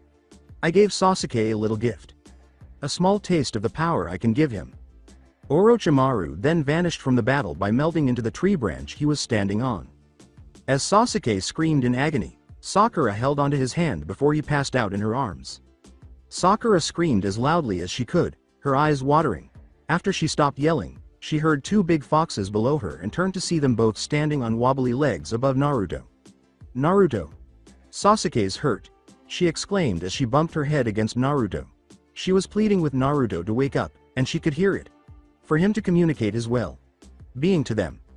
The white one was inspecting Naruto's wounds while sweeping a glowing tail across his body. It dawned on Sakura at that moment. Naruto and Sasuke were both out of commission. One of the foxes that accompanied Naruto was severely weak, and the other was making a valiant effort to ensure that he was unharmed. As night fell, Sakura was genuinely at a loss for what to do for the first time in a long time. The white fox showed up next to her, looking dejected. "I know this looks bad and you have no idea what's going on, but you need to trust me when I say that me and my sister are going to help you get through this." Sasuke was held closer to Sakura. Her mind needed answers or it would blow up. What are you? Is Naruto okay? What exactly has he been taught that made him so strong? She asked. She felt so lost and powerless. The fox moved forward, her eyes brimming with compassion. "Naruto will be fine. I checked him, and he will wake up tomorrow morning. We need to get that seal off him as soon as possible, but the only one who can will be at that tower in the center of the forest with the Hokage. I am Kagome and the other one is Rika. As for Naruto's training, he has been taught sage arts." She knelt beside Sakura and used her lift them both to her back. "We'll explain everything after we get these two to a safer location. I promise." The two then bounded off, Rika trailing behind, Naruto on her back as her strength gradually returned. Rika and Kagome both carried the injured group out of the battlefield as night fell through the forest, away from the location of a complete loss. Rika, Kagome, and Sakura carried the two boys to a nearby tree after defeating Orochimaru with ease. The tree's roots gave the impression that they were partially above ground and formed a sizable cavern. Enough space to accommodate everyone, including the big foxes, and to direct any adversaries in a single direction. For the injured boys, it was the perfect place to stay. Rika and Kagome proceeded to carefully unload the young ninja from their backs after squatting beneath the trees. Sakura was there with a first aid kit as soon as Sasuke was gently laid down on the ground, wetting a cloth to apply to his blazing forehead and tending to each wound. He was in a terrible state, whatever that freak had done to him. The fiery, horse-sized black fox that had carried Naruto was also gently lowered to the ground next to Sakura, who was still recovering from the poison that had been injected into her just moments before. Naruto then slumped against the tree. Rika's eyes were sad and worried as she gazed down at Naruto. "He used a substitution to deceive me. It's one of the oldest tricks in the book, and I allowed it to divert my attention from keeping my younger brother safe," she said, closing her eyes and pressing her head against the tree. "I'll kill that bastard if I see him again." Kagome approached her sister and put a paw on her side to console her. She turned to face Naruto, who was unconscious on the ground, and said, "He fooled us all, Rika. We were both worried for Naruto and he was busy trying to keep his team safe. He used that to his advantage and nailed us all to the wall with it. But we need to focus on Naruto right now. He needs us, Rika." Rika shook herself off, nodded, and walked slowly on her wobbly legs toward Naruto. She lifted him up a little with her tail and lay down beneath him, her big muzzle resting lightly on his chest and his head resting on her side. She nuzzled into his chest and felt his heart beat peacefully as he slept, saying, "I'm staying glued to you till you wake up, little bro. I promise." Kagome walked over to Sakura and sat down by Sasuke, her long white tail swishing slowly behind her in contemplation, secure in the knowledge that Rika would always keep Naruto safe. "If you want, I can examine him for you, hun." Sakura narrowed her eyes as she gazed up at the flaming fox creature. "I want you to tell me one thing first. What are you and why do you sound like that woman from the other day?" Kagome bent down to meet Sakura's gaze. She waved her tail over her head, indicating her flaming white appearance. "We're kitsunes. Fox spirits. The form we are taking now is our natural state. It's how we really look. We normally stay as regular foxes because, honestly," she said, "you get a lot of questions when you walk around looking like this." Then, with her head barely off Naruto's chest, Rika spoke. "And we sound like those women from the other day because we are those two women from the other day." At Sakura's perplexed look, Kagome giggled a little. "We can shapeshift, hun. It's not hard for us to turn into humans. Now, would you like me to check up on him for you?" Sakura calmed herself by taking a deep breath. "Yes, would you please make sure he is okay?" With a nod, Kagome raised her tail above Sasuke, causing it to begin glowing brightly. She knew quite a bit about seals, but not much about medical jutsu. Enough to understand that the jutsu on Sasuke's neck was malevolent. It appeared to be infecting his chakra like a disease rather than merely sealing it. Through his typically dark blue aura, she saw what she could only describe as a black snake slithering. An aura that appeared to have darkened slightly since the seal was applied. Unfortunately, his body was suffering greatly as a result of this. Like white blood cells following an infection, his chakra was attempting to reject the alien chakra. His body's chakra was being harmed by this. The boy's chances of making it through the night at this rate were at most 1 in 10. Kagome sighed wearily. She told herself, this just gets better and better. She looked up at Sakura, feeling sorry for the young girl because of her desperate expression. She was aware that she needed to phrase this carefully. Already, the girl had endured enough.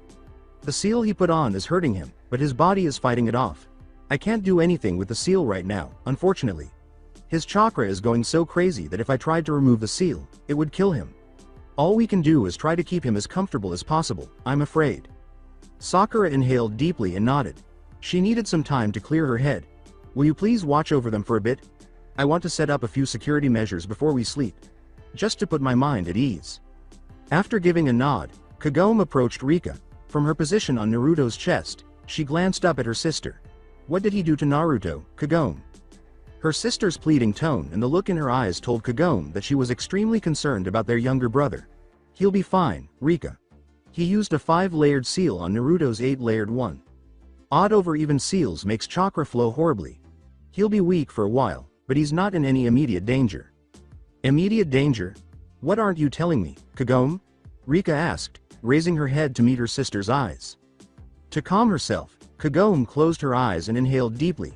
Naruto wasn't done getting his memories back and the seal is disrupting that process. Basically, putting that seal on him right now was like dropping a boulder in a stream. Everything is slowly building up behind it. Before she could say anything, Rika appeared to cling closer to Naruto. And what will that do to Naruto? The chakra buildup is going to put him through more and more pain the longer it's on. Soon enough, maybe less than a day, he'll be in so much pain he won't be able to move. And when that happens, his chakra will start finding other ways out. Through the chakra network and into his organs. Rika raised her head in horror. We have to get that thing off him come morning. I'll carry him to the tower if I have to. And if that perverted old fart isn't there, I'll make sure no woman wants him after I get through with him. Kagome gave a nod. He'll be there, Rika. Shortly before the three arrived at the bushes, Sakura had completed her traps and was walking back without realizing they were there. Immediately after returning to the tree, she sat down beside Sasuke's and dabbed at his forehead with another damp cloth. Her expression was solemn as she gazed up at the two foxes. I do know some stories about kitsunes. Some say you are righteous defenders who will protect the weak, others malevolent demons that destroy lives. I'm betting you are a bit more complicated than either of those, but seeing Naruto's attitude toward promises makes me think one thing is true. You can't break promises, can you? Kagome nodded slightly. Our word is our law, true. And Naruto did adopt it wholeheartedly from us. Why? She straightened her posture. I need you two to promise me that you will protect these two, even if my life is in danger. I can't fight if I'm worrying about them. I need you to say the words, we promise to protect Sasuke Uchiha and Naruto Uzumaki even if Sakura Haruno is in mortal danger. Both Kagome and Rika gave head nods. She really ought to have been more specific in her promise. After all, they had ways of simultaneously protecting everyone. Thus, they both uttered the words and took their seats for the night, establishing 3 watch shifts. But without Sakura's knowledge, Kagome saw 3 shadowy auras lurking in the bushes close to their camp. Halfway through her watch, they arrived, but they did not attack. They were probably waiting for daylight to strike, Kagome surmised. She made the decision to keep it a secret from Sakura and simply inform Rika when her watch was up next. There was no point in worrying about the girl now.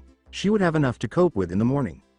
The ninja in the head armor, Zaku, leaned over to his teammates in the bushes. So, what's up with the 2 freak foxes, Dosu? The next to speak was the bandaged ninja, who kept his gaze fixed on the small group beneath the tree. Not sure. But the black one isn't moving far from that loudmouth blonde, is she? The group's lone female, Kin, nodded. Think they're with him, then? Dosu let out a grunt. Not sure, but it doesn't matter if they are. We are not after him anyway, so the foxes shouldn't be a problem. Remember why we're here. Zaku smiled savagely. Yeah. Kill the Uchiha. Dosu laughed. Right. Settle in. Come morning, we end the Uchihas once and for all. Sakura was on guard in the morning and was relieved to see the sunrise at last. The 2 flaming foxes had huddled close to Naruto as they looked at him, shielding him from everything that could happen. When Sakura saw that, she couldn't help but feel happy for her friend. It was obvious that those two genuinely loved Naruto, regardless of the story behind them. She turned when she heard a sound ahead and saw a small squirrel moving in their direction.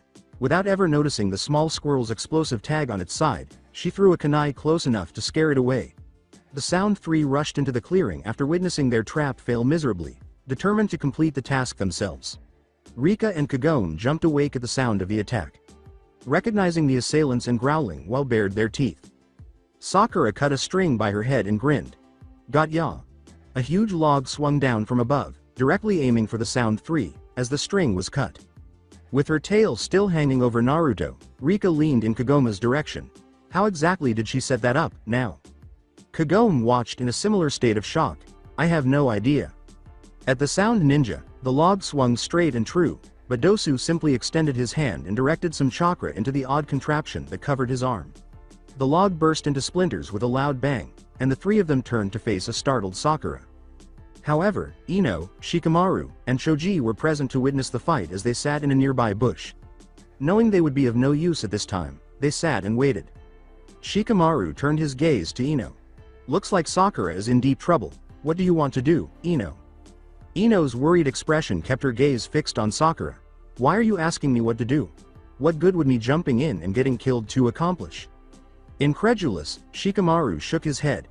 Given that she clearly still considered Sakura a friend, how long would this charade of enmity between those two last? If she wasn't, she would have already departed. Weren't you two friends way back? Do you really want to just leave her out there? With her mind racing through all the happy times they had together, Ino was unable to respond to that question and found herself missing them. When she heard the Sound Three racing toward Sakura, her thoughts were interrupted. A green flash erupted into the field, sending the three Sound Ninja flying backwards as they descended toward Sakura, with Rika and Kagome standing next to the tree's entrance to protect the two downed ninja. When Sakura looked up, she saw orange leg warmers, a bowl haircut, and a green jumpsuit. Rock Lee was on the field now. Rika and Kagome positioned themselves at the entrance, completely obstructing it behind their flaming bodies, while Sakura sat outside the tree. Sakura was relieved to see the foxes honor their pledge and silently thanked them for that. She turned to face Lee, who was waiting for the Sound Three to attack while standing erect in a fighting stance. Lee glanced at Sakura and the foxes. I do not know what manner of creature you two are, but I thank you for protecting my new friend Naruto. The foxes looked at the three Sound Ninja and nodded. Sakura raised her voice, happy to see someone come to their aid but perplexed as to why he would do it. Lee, we are enemies in this test. Why would you help me? With his gadget ready on his arm, Dosu dashes forward in pursuit of Lee. Lee simply grinned while running. Because, Sakura, I will never allow you to be harmed when I'm around. Dosu's attack was stopped in its tracks when Lee stabbed a hand into the ground and pulled up a huge root. He decided that this was no time for compromise. There was a trick to this ninja's attacks. For some reason, even though he had never touched Kabuto before, he went to his knees. He had to deal with this ninja right away before he could employ whatever trick he had planned. Lee yelled and kicked Dosu up. The Sound Ninja took off into the sky. In midair, Lee's bandages appeared behind Dosu, unraveling and encircling the Sound Ninja to bind him completely. Lee seized the ninjas that were wrapped and whirled them like a meteor toward the ground. With a shout of, "Hidden Lotus!" Lee pulled away from Dosu just before impact, and Dosu struck the ground with a loud crash. This will end it, Lee said. Sadly, Lee had overlooked Zaku's use of jutsu to soften the ground prior to impact. Dosu hardly felt anything as Lee used his finest jutsu. Dosu pulled himself up off the ground as Zaku displayed the two holes he had inside his hands while Lee sat panting from the exhausting jutsu. This is my jutsu, freak. I can manipulate air pressure and sonic frequencies. I can turn boulders into pebbles or make the ground as soft as a feather pillow. Welcome to the future. Without waiting for Lee to regain his composure, Dosu launched an assault almost instantly. Lee deflected the blow from the device. Encased arm with ease, but a strange thing happened right after. He felt extremely lightheaded and found it difficult to stand up as the world began to spin and distort around him, and sounds became distorted and pitched. Lee grunted and dropped to his hands and knees, throwing up on the floor. Sakura watched in disbelief. What did you do to him? Dosu put a tender hand on the gadget fastened to his arm. I guess I did forget to mention this little gadget on my arm. My mistake. This lets me use the vibrations of an impact to create a drill of sound directly into an opponent's inner ear. Where certain bones affect what exactly? Rika snarled. The bones in the ear affect a person's balance and ability to walk straight. So you go right for an opponent's ability to counter-attack or even move. You fight like such a pansy. Zaku smiled smugly at the fox. I wonder what kind of rug you'll make with skin like that. Or, better yet, why don't we just kill that blonde idiot behind you? You seemed awfully close to him before.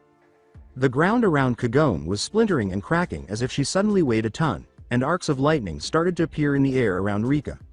Her tail was also wrapping around Naruto's body like a shield as he lay motionless. Rika's voice was as icy and ruthless as an iced sword. Touch him and I will tear out your organs and show them to you. Dosu looked over at Zaku.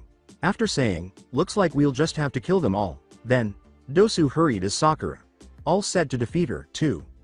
Lee charged at him for another leaf hurricane spinning kick, but he was stopped as he used all the strength and will he could muster. It was ineffective, though, because Dosu easily jumped over and countered Lee with another drill of sound because his body was too slow to deliver the full force of the kick. However, this one was more powerful, and Lee fell to the ground, completely defeated. Sakura threw a handful of shuriken at Dosu, who pulled his arm back for the fatal blow to Lee's skull. It was in vain because Zaku blasted her with a shockwave of air and Dosu simply blocked them with his sound drill. She was blown down next to the group's female member, Kin, who seized a large handful of Sakura's hair and held her firmly. Sakura's head was shook back and forth by Kin, who relished her control over the girl. My, what pretty hair. Maybe you should have spent more time on being a ninja instead of some fashion model, though. You might have actually been able to do something about this if you had. When Sakura attempted to break free of the girl's hold, she was kicked violently in the stomach, causing her to fall back to her knees. Kagome was not pleased with this at all. She started to say, I am quickly becoming sick of you gutless thugs, but was stopped by Sakura's strained, pained voice. Sakura retrieved a kunai from her pouch and tightened her grip, saying, No. Please. Protect those two. You gave me your word, so stay there. The kunai brought back memories of her former self. I know you could handle this, but please let me fight. I need to handle this myself. I can't be some scared little girl waiting on the boys to save me. I can't be some damsel in distress anymore, she said. After a new round of taunting, she found herself sobbing on the side of the road before Ino arrived to assist her. Spending time with Ino and being glad to have a friend at last. They both learned that their mutual crush, Sasuke, has a thing for long-haired girls. That had to be eliminated. Sakura released herself from Kin's hold and cut off the majority of her hair with a swish of the kunai. With a fresh fire in her eyes, she turned to face the other two sound ninja. Iamakunochi. Rika lifted her paw in the air and whooped loudly. Yeah, baby. That's more like it. Kick some ass. In the bush, Ino could see her rival had changed. She appeared prepared to fight with everything she had, stood taller, and carried herself with greater assurance. Wow, Sakura, she said in a low voice. You really have come far, huh? When Shikamaru heard her, he smiled slightly. What did you say, Ino? She gave a headshake. Nothing. Now shut up before they hear you. At the new development, Zaku snarled. This fight didn't seem to be going anywhere. Even though they defeated the Green Freak, they still had to contend with the three threats that were initially present. They were still unsure of the two foxes' capabilities. This was becoming grating. Kin, finish her. Sakura strung a string of hand signals while Kin pulled a handful of senbon from her pouch. However, a lightning bolt hit Kin in the chest before it even reached Sakura, sending the girl screaming to the ground. Sparks were still emanating from one of Rika's claws, which was pointing toward the girl as everyone else turned to see where the bolt had come from. As she turned to face Dosu, who had developed a new fear of the fiery foxes, she said, 3-on-1 seems a little unfair, pricks. At least now it's just you two clowns left, and before you say anything, Sakura, we promised to protect these two. You never made us promise not to use any range jutsu, though. She put her claw down, turned to check on Naruto's sleeping form, and then turned back to Zaku. You come any closer to me and I'll zap you too, pansy ass. You really should be paying more attention your fight than me. Zaku turned when he heard something behind him and saw Sakura descending on him while brandishing her kunai. He was aware of the reason the fox had picked that particular moment to kill Kin. She diverted their attention from the obvious substitution jutsu long enough for Sakura to attack. Zaku raised his arms to block Sakura's kunai because she was too close for him to do anything but defend. Zaku tried to blast the girl with his other arm as the blade sank into his arm and sent him to the ground, but Sakura used all of her strength to bite down on it.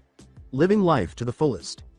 After successfully removing the kunai from his arm, Zaku started punching Sakura in the head repeatedly in an attempt to free her. She kept getting punched until her face was nearly covered in bruises and blood. Ino and her team watched from the sidelines, as did both foxes. At this point, Ino was crying because she was witnessing her old friend being beaten in this manner. She didn't want to see her hurt, even though she may have argued and insulted her, but she knew it was more than that. Her friend was being hurt, and for the past couple of years, they had been acting like dramatic bitches to each other over a guy, so she felt awful. Only she was permitted to fight and argue with her friend, but she still wanted Sasuke and would fight Sakura to the death for him. Toast was this punk. Rika was itching to zap the tiny creep into a quivering mass on the ground, and sparks were dancing around her claws. Damn it all. I can't get a clear shot off with her on top of him like that. Kagome gave her sister a look. Just keep waiting, the chance will show itself. In the end, Zaku managed to get a bloodied and improved Sakura to release him, but before he could send out an airwave or Rika could shoot another lightning bolt, Ino moved between them, Shikamaru and Choji trailing behind her. Zaku gave them a sly smile. So what's this, the second string? Sakura was surprised that Ino would assist her when she looked up at her. Ino? Why? Ino kept her gaze fixed on Zaku.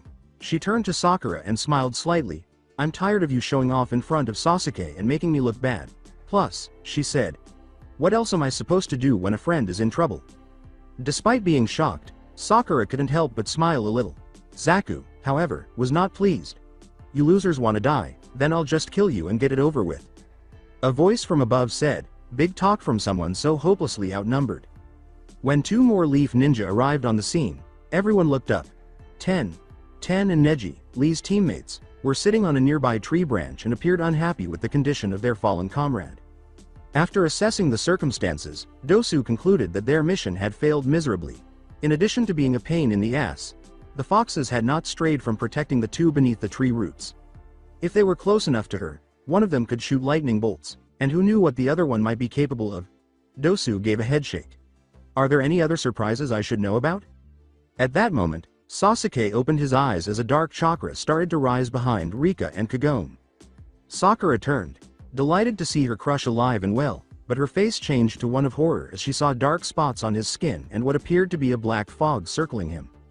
More than anyone else, Rika and Kagome could see that this boy was different from the one who had a fight with Orochimaru the day before. A huge shadowy snake appeared to coil around him in a strangling grip, and his aura was much harsher and darker than before.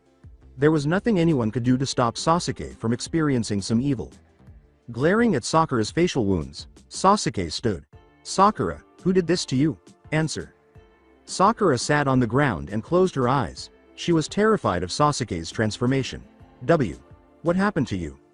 Sasuke grinned viciously as he gazed at the black marks on his arm. Nothing is wrong. I feel better than ever. I finally know exactly what I am. Sakura. I am an Avenger. To follow my path I must have power. No matter the cost. He turned to gaze at Sakura. Now, tell me, who did this to you? This was exactly what they needed. Zaku smirked. They wouldn't need to use this little army to attack Sasuke if he came out to fight. That would be me, tough guy. Ino assisted in picking up Sakura and carrying her to the bushes as Sasuke turned to face Zaku. Rika and Kagome did not abandon their unconscious brother in the face of Naruto. They continued to stand their ground. Conversely, Dosu was trembling in his boots. Sasuke's chakra was so strong and vicious that he realized right away that they had only one chance to win. Zaku extended his arms, aiming at the tree behind him and Sasuke. Dosu, don't go soft on me now. Watch. I'll kill him, those freak foxes and that sleeping idiot in one shot. Fearfully, Dosu turned to face his friend. Zaku, no. Supersonic slicing wave. Zaku yelled, disregarding Dosu, as he struck, tearing up the field in front of him with a gust of wind. Everyone in the area shielded their heads from the dust and wind. Their vision became blurry due to the shock and dust cloud, and their ears rang from the loud explosion. Neji leaned in front of Ten to protect Sakura from the blast, while Ino assisted in protecting her. Everyone was taken aback by what they saw when the wind and dust had subsided. Sasuke had vanished, and a huge metal gate had materialized in front of Rika and Kagome. The door was beautifully embellished. With its eyes blazing with fire and its teeth bared, an iron fox with the kanji word for protect on its chest stood tall and unmarked. Around the door and Fox, seals and symbols glowed, demonstrating the chakra seeping through the metal. With a contented grin, Rika prodded her head around the door's side. Oh, what a lovely breeze we have today. Just the thing when you feel hot, huh, sis? Amused by Zaku's stunned expression, Kagome poked her head around the other side. She turned to her sister and said, Kitsune Art. Guardian's Wall Jutsu. A very powerful defense jutsu, but how did it get here, Rika? Neither of us knows this jutsu, after all. The look on Dosu's and Zaku's faces changed to one of horror at what that meant, and Rika's expression became predatory. She mockingly sang, that's right. There's another kitsune out there. Dosu was pinned to the ground after being struck in the back by a large, heavy object. Dosu noticed another horse-sized fox with its paw on his back when he turned to look behind him. However, this one had a different appearance. Unlike the others, it was not fiery. No, it appeared to be composed of shiny metal. Dosu realized there was nothing he could do to stop the armored fox from shining like sunlight on his armor as it held him to the forest floor. The fox's body was covered in swirls and patterns that gave it the appearance of an animated guardian from an ancient temple. There was no avoiding it. They caught him. Rika smiled because she recognized the fox right away. Mai, hell yeah, good to see you again, girl. Mai raised her head and gave Rika a nod. How is Naruto? He's not hurt, is he? Kagome went back to see how Naruto was doing. No, the shield did its job, Mai. Master is completely unharmed. Mai let out a sigh. She looked down at Dosu and said, thank goodness. In a tone that was unarguable. She leaned down and brought her maw close to Dosu's head, revealing the dagger. Like teeth in her jaws. I'm not very fond of hurting anything, but I will if you make one move. And I promise there will be blood. When Sasuke reappeared behind him with a murderous grin on his face, Zaku turned to face Mai. In an instant, Sasuke's foot was firmly placed on Zaku's back, and his arms were drawn back behind him. Zaku experienced the agony of his tendons and bones being overextended. They would not be able to hold much longer. Stop. Sasuke laughed a little at Zaku's response. You seem so proud of these arms of yours. Be a shame if something were to happen to them. With a blood-curdling scream and a snap, Sasuke broke both of Zaku's arms like twigs, interrupting his protest as he tried to yell and plead for them. After witnessing Sasuke's aura of pride and joy after breaking Zaku's arms, Rika, Kagome, and Mai came to the horrifying conclusion that the seal had little to do with it. Yes, it was motivating and assisting him in doing so. Letting go of his inhibitions and limitations in order to relish his heinous deed. To their dismay, however, Sasuke desired this ability. The capacity to crush anyone in front of him without hesitation or remorse. The seal was bringing out his evil, not instilling it. Sasuke looked at Dosu, who was still being held by Mai's claw. Well, then, I guess you'll have to entertain me instead. Hopefully for you that fox will let you up before I get to you. Sakura gave him a bear hug from behind before he could move closer to the pinned Dosu. With murder blazing in his eyes, Sasuke turned to face her and saw the young Kunoichi sobbing uncontrollably at the cruel behavior of her crush. Sakura managed to hold back her tears long enough to deliver a gentle and sincere speech. Please, stop. The marks started to move away from Sasuke's body at that precise moment, though no one knew why or how. Sasuke returned to normal after they passed up to his neck and then went back to the mark Orochimaru had originally applied to him. Rika turned to face Dosu, who was still trapped beneath Mai's claw, after witnessing Sasuke collapse to the ground in exhaustion. All that leaves is you, Pansy. Kagome gave a nod. Yes, what do we do with you? A voice behind the two foxes said, check and see if it has the scroll we need so we can get to the tower. Rika gave a nod. Rika froze and turned to see Naruto sitting up and staring at her. Good call, little BR, she said. He was conscious. Little bro. Rika exclaimed as she rushed back to stroke her younger brother's chest, relieved to see him awake at last. Naruto rubbed Rika's head and laughed, sorry I worried you, sis. Then Kagome came over. Master, don't worry about us. How are you? Naruto stood and walked out to the field, staring at the three sound ninjas that had been defeated, one Lee who was unconscious, and Shikamaru and Lee's teams in the field with them. I'm aching all over, but it's nothing I can't handle. Seriously? After I dozed off for a single night, everything went to hell. Sakura snarled, Naruto, stop talking. You don't know what took place. Unimpressed by Sakura's yelling, Naruto approached Dosu and said, the unconscious guy doesn't know what happened while he was unconscious. Go figure. He ignored her yelling and focused on Dosu and Mai, who had a delighted smile on it seeing Naruto up and about. "Mai, man, I'm so happy to see you." Naruto gave the metallic fox a hug, not at all bothered by its icy skin. "I jumped at the chance when Lady Hiroko asked for a volunteer to deliver something to you," Mai said with a joyful giggle. Naruto moved away from her. "Is that right? What was it she sent?" Mai's maw opened wide, and a cloud of golden smoke began to fly out, swirling and condensing into a shape near Naruto's right hand before suddenly solidifying into a golden Kakara staff, which was now in Naruto's right hand. The staff's body was a golden rod with swirling flames carved into it, and its top was a large circle with a burning sun in the center. 3 golden rings dangled on the circle on either side of the sun, jingling softly with every move Naruto made. The sound seemed to have an odd effect on everyone who heard it, as if the staff were a portable hot tub. With both hands, Naruto seized the staff, clearly relieved to have it back. "My staff? Kick-ass, huh? This was something I really missed. Thanks, Mai." Naruto leaned down to meet Dosu's eyes and slammed the end of the staff against his head. "You wouldn't happen to have a scroll on you, would you? For all I have to do is have Mai come here and start scream at you with her metal tail. I don't believe it would be a pleasant experience." Dosu sighed.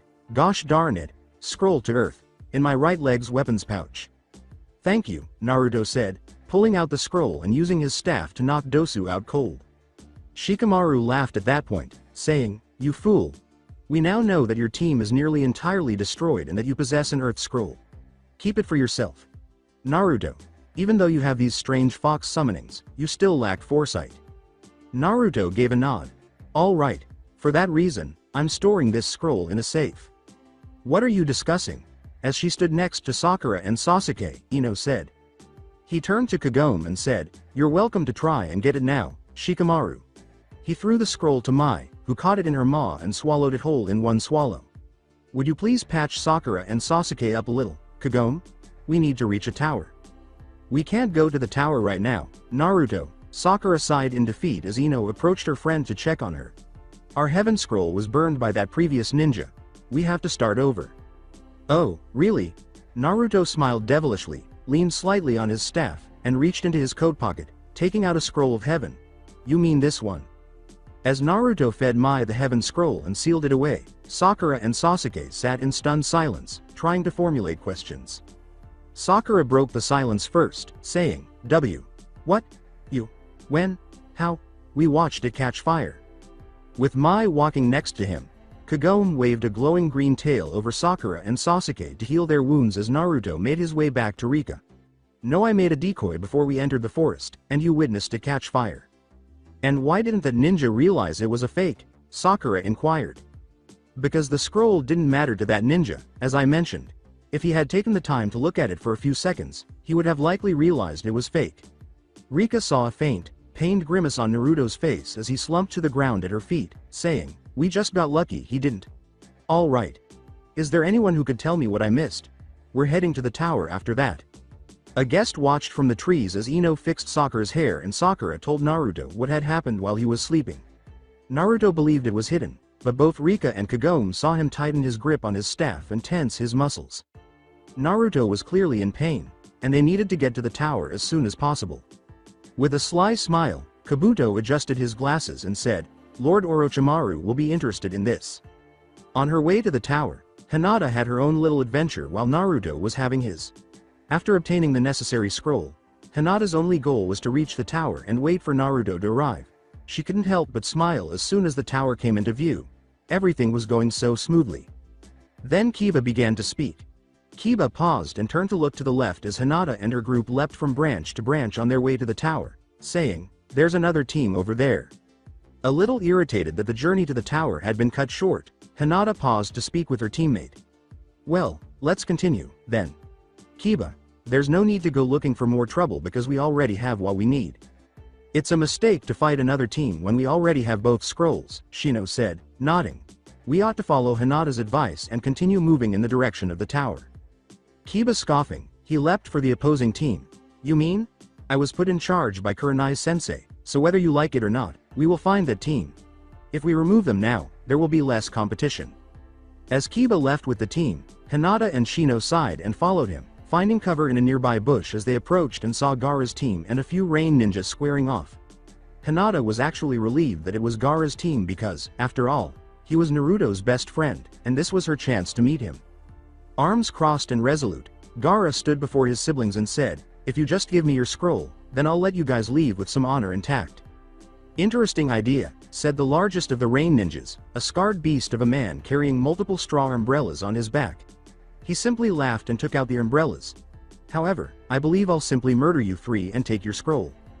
He then made a hand signal and threw the umbrellas into the air, which instantly caused them to spin and shower Gaara with hundreds of senbon needles, creating a dust cloud. The smoke cleared and Gaara was still standing, with a shield of sand surrounding him blocking every single needle and preventing any scratches, as Hinata prepared to jump in and help her crush his friend. The rain ninja watched in stunned horror. That was his best jutsu, and Gaara had accepted it without even perspiring. Kankuro laughed a little and said, "There's no point in attacking Gaara. Without him doing a thing, those sand clouds will be there to absorb the attack. The best defense available is Gaara's." Gaara moved his hands and wrapped the other two ninjas in sand coffins as well, neutralizing any and all threats the rain ninjas pose. The rain ninja charged at Gaara, but before he could get close, the sand from his gourd wrapped around him and stopped him in his tracks. "I'm not going to kill you," Gaara said, moving a hand to cover the rain ninjas' mouths and noses with sand. "Take your scrolls and knock you out.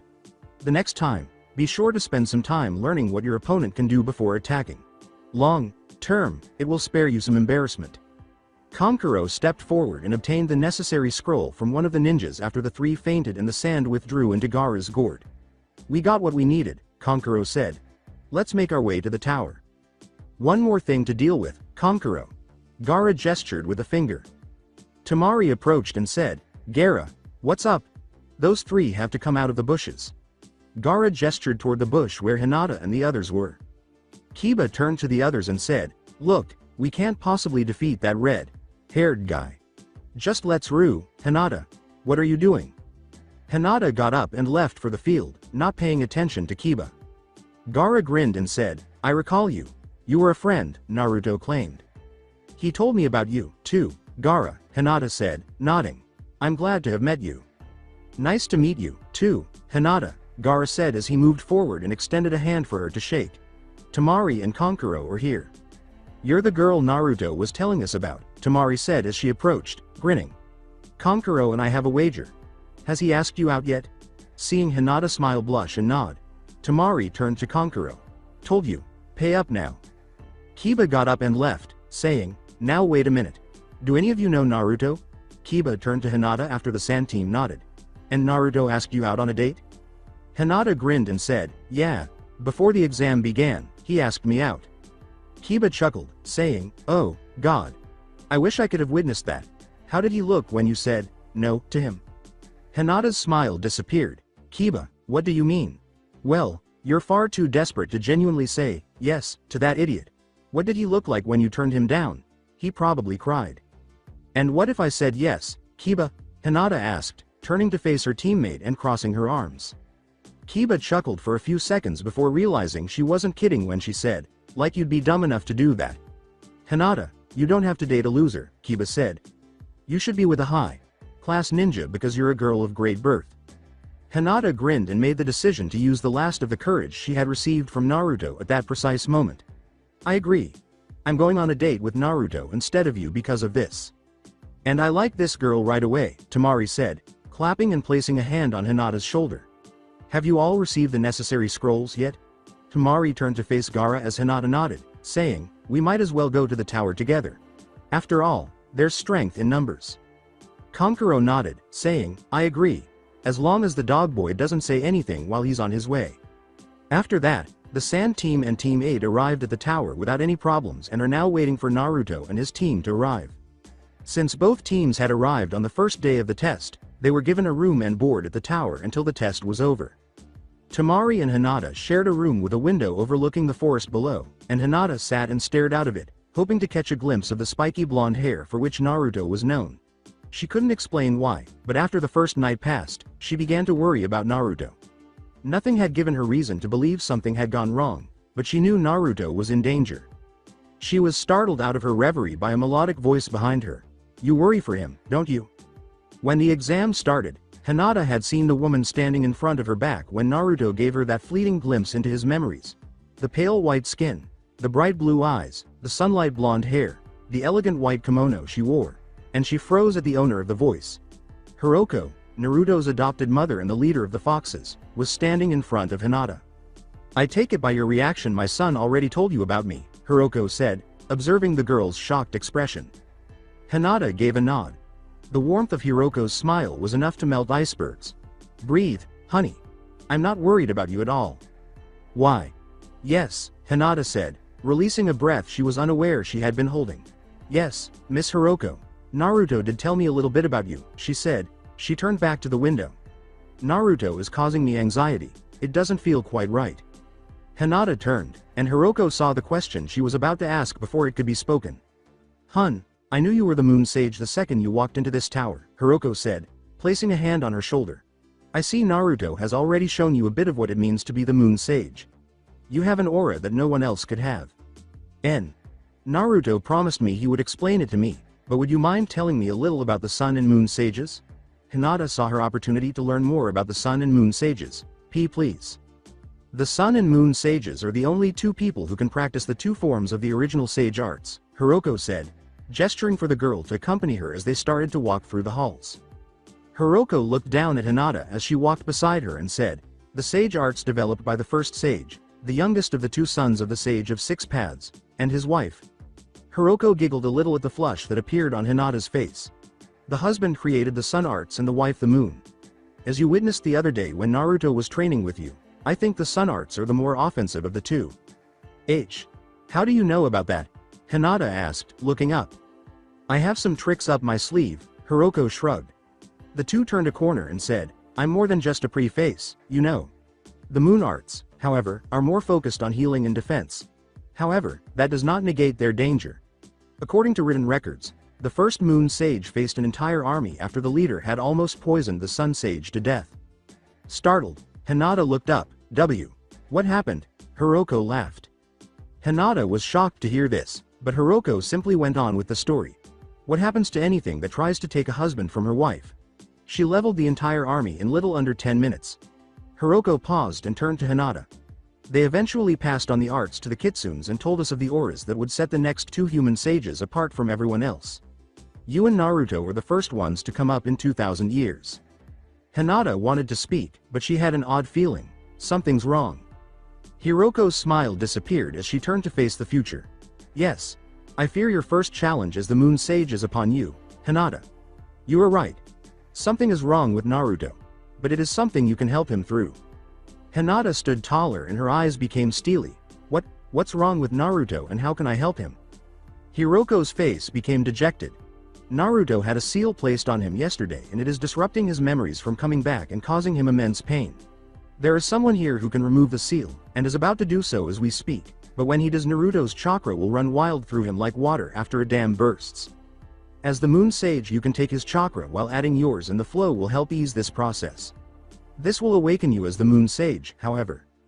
With a nod, Hinata headed down to the rooms from which her team had entered. "Then let's not waste time. Do you know what room his team is coming in? We can beat him there and I can be there to help when he comes in." Hiroko raised one hand. "You need to know one other thing, dear." "What's that?" As she recalled that day, Hiroko closed her eyes in agony and shuddered, saying, "When you do this, Naruto's final memories come through and one of them, it's evil." Hinata was very concerned. "What do you mean?" Tears filled Hiroko's eyes as she looked up. "Do you remember an orphanage around here that was shut down back when you were just starting in the academy?" Hinata looked into her memory and nodded. Hinata stopped and put her hands to her mouth in shock as tears started to well up in her eyes. "Yes, I remember. Iruka-sensei told us that the lady who ran it was caught beating a child. He said they barely managed to save the boy before she killed." Hiroko's expression was one of heartbreak as she gazed at Hinata. "That's why Naruto had his own apartment when he was little, sweetheart. That's why he was on his own instead of in an orphanage waiting to be adopted." Even after Hinata removed her hands from her mouth, she continued to cry. She thought of Naruto's cut cheek healing and said, "I never knew. He never had any scars or anything to tell it happened." Of Naruto informing her that the majority of his wounds heal overnight, she began to sob more intensely. because every wound she gave him healed without even leaving a scar, didn't it? Hiroko gave a nod. The Hokage had gotten word that Naruto was being neglected by the owner and was coming to get Naruto out of there when it happened. Somehow she got word of it and got it into her head that it was Naruto's fault she was being arrested.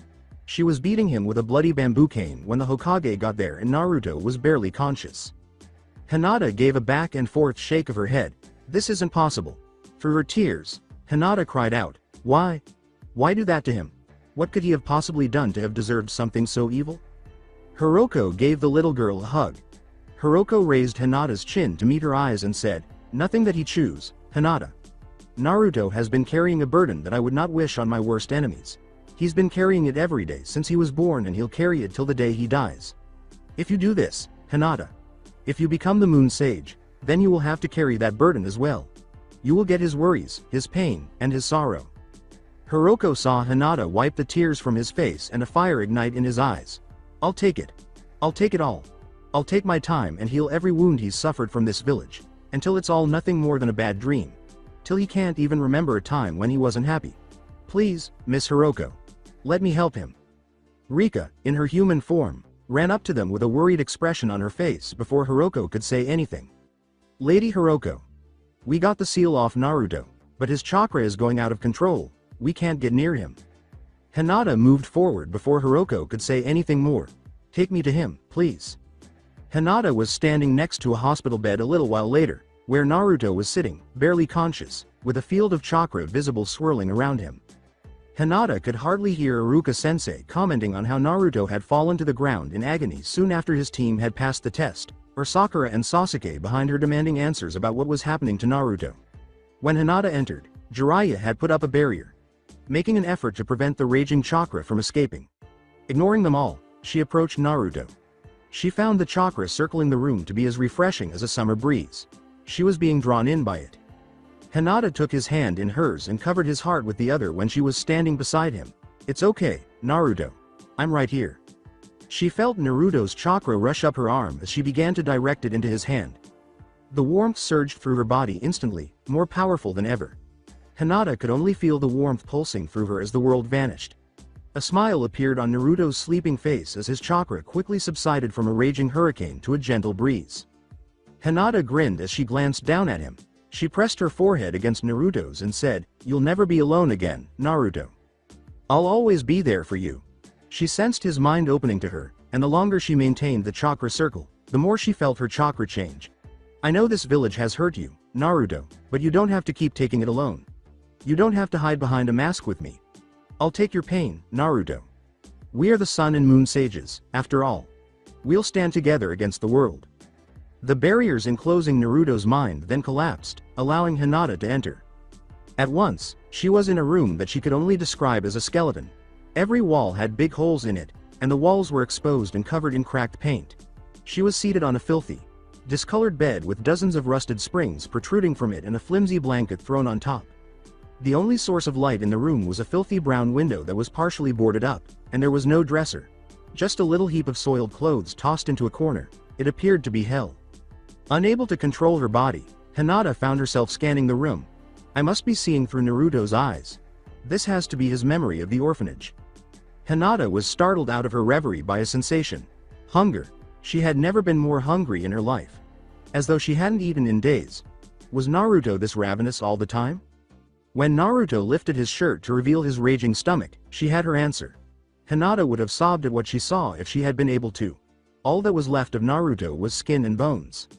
Each and every bone in his arms, hips, and ribs was visible. Hinata was sad for Naruto, but she was also beginning to feel a chilly rage. It was obvious that Naruto had been starved by the woman who oversaw the orphanage. He was being tortured by her. As she saw his famished body, she thought to herself, "Oh, Naruto. What has this woman done to you? It's no wonder all the clothes you wore were baggy on you when you were little." Hinata promised to prepare him the largest meal she could as soon as this was finished and they were both awake. Hinata heard someone shouting as a loud bang sounded from downstairs. "Where are you, you little beast? I swear to God I'll fucking kill you for this." Because he knew it was the orphanage owner searching for him, Hinata experienced Naruto's fear as if it were her own.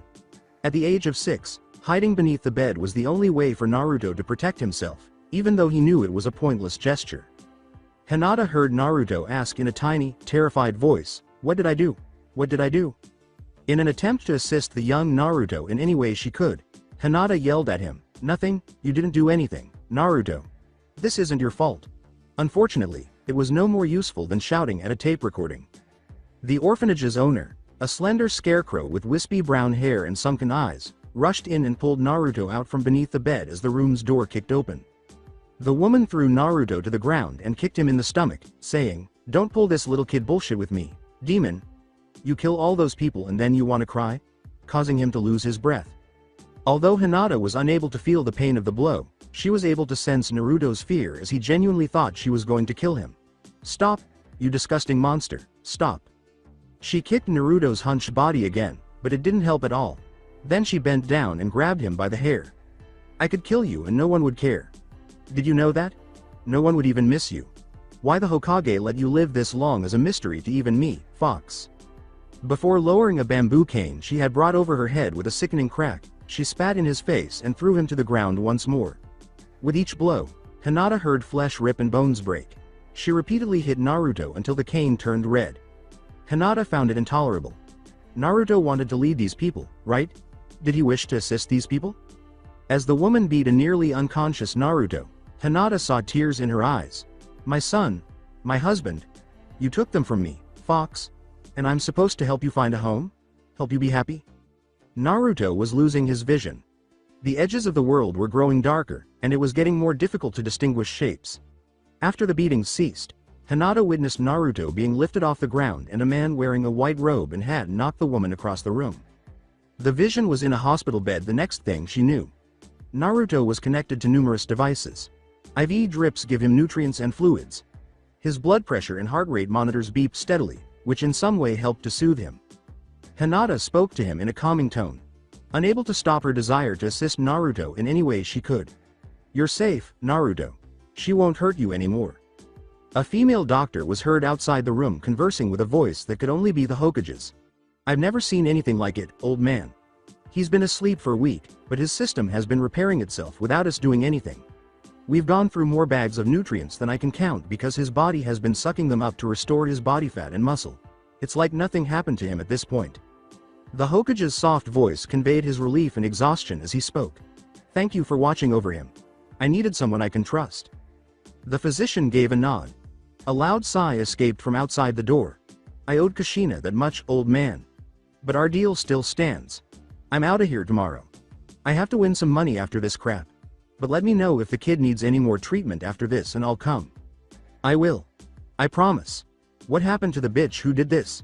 the female voice asked after a few footsteps. The Hokage's voice was devoid of regret or sympathy. "I had her executed." Naruto was awake and staring at the Hokage when the door opened and he entered.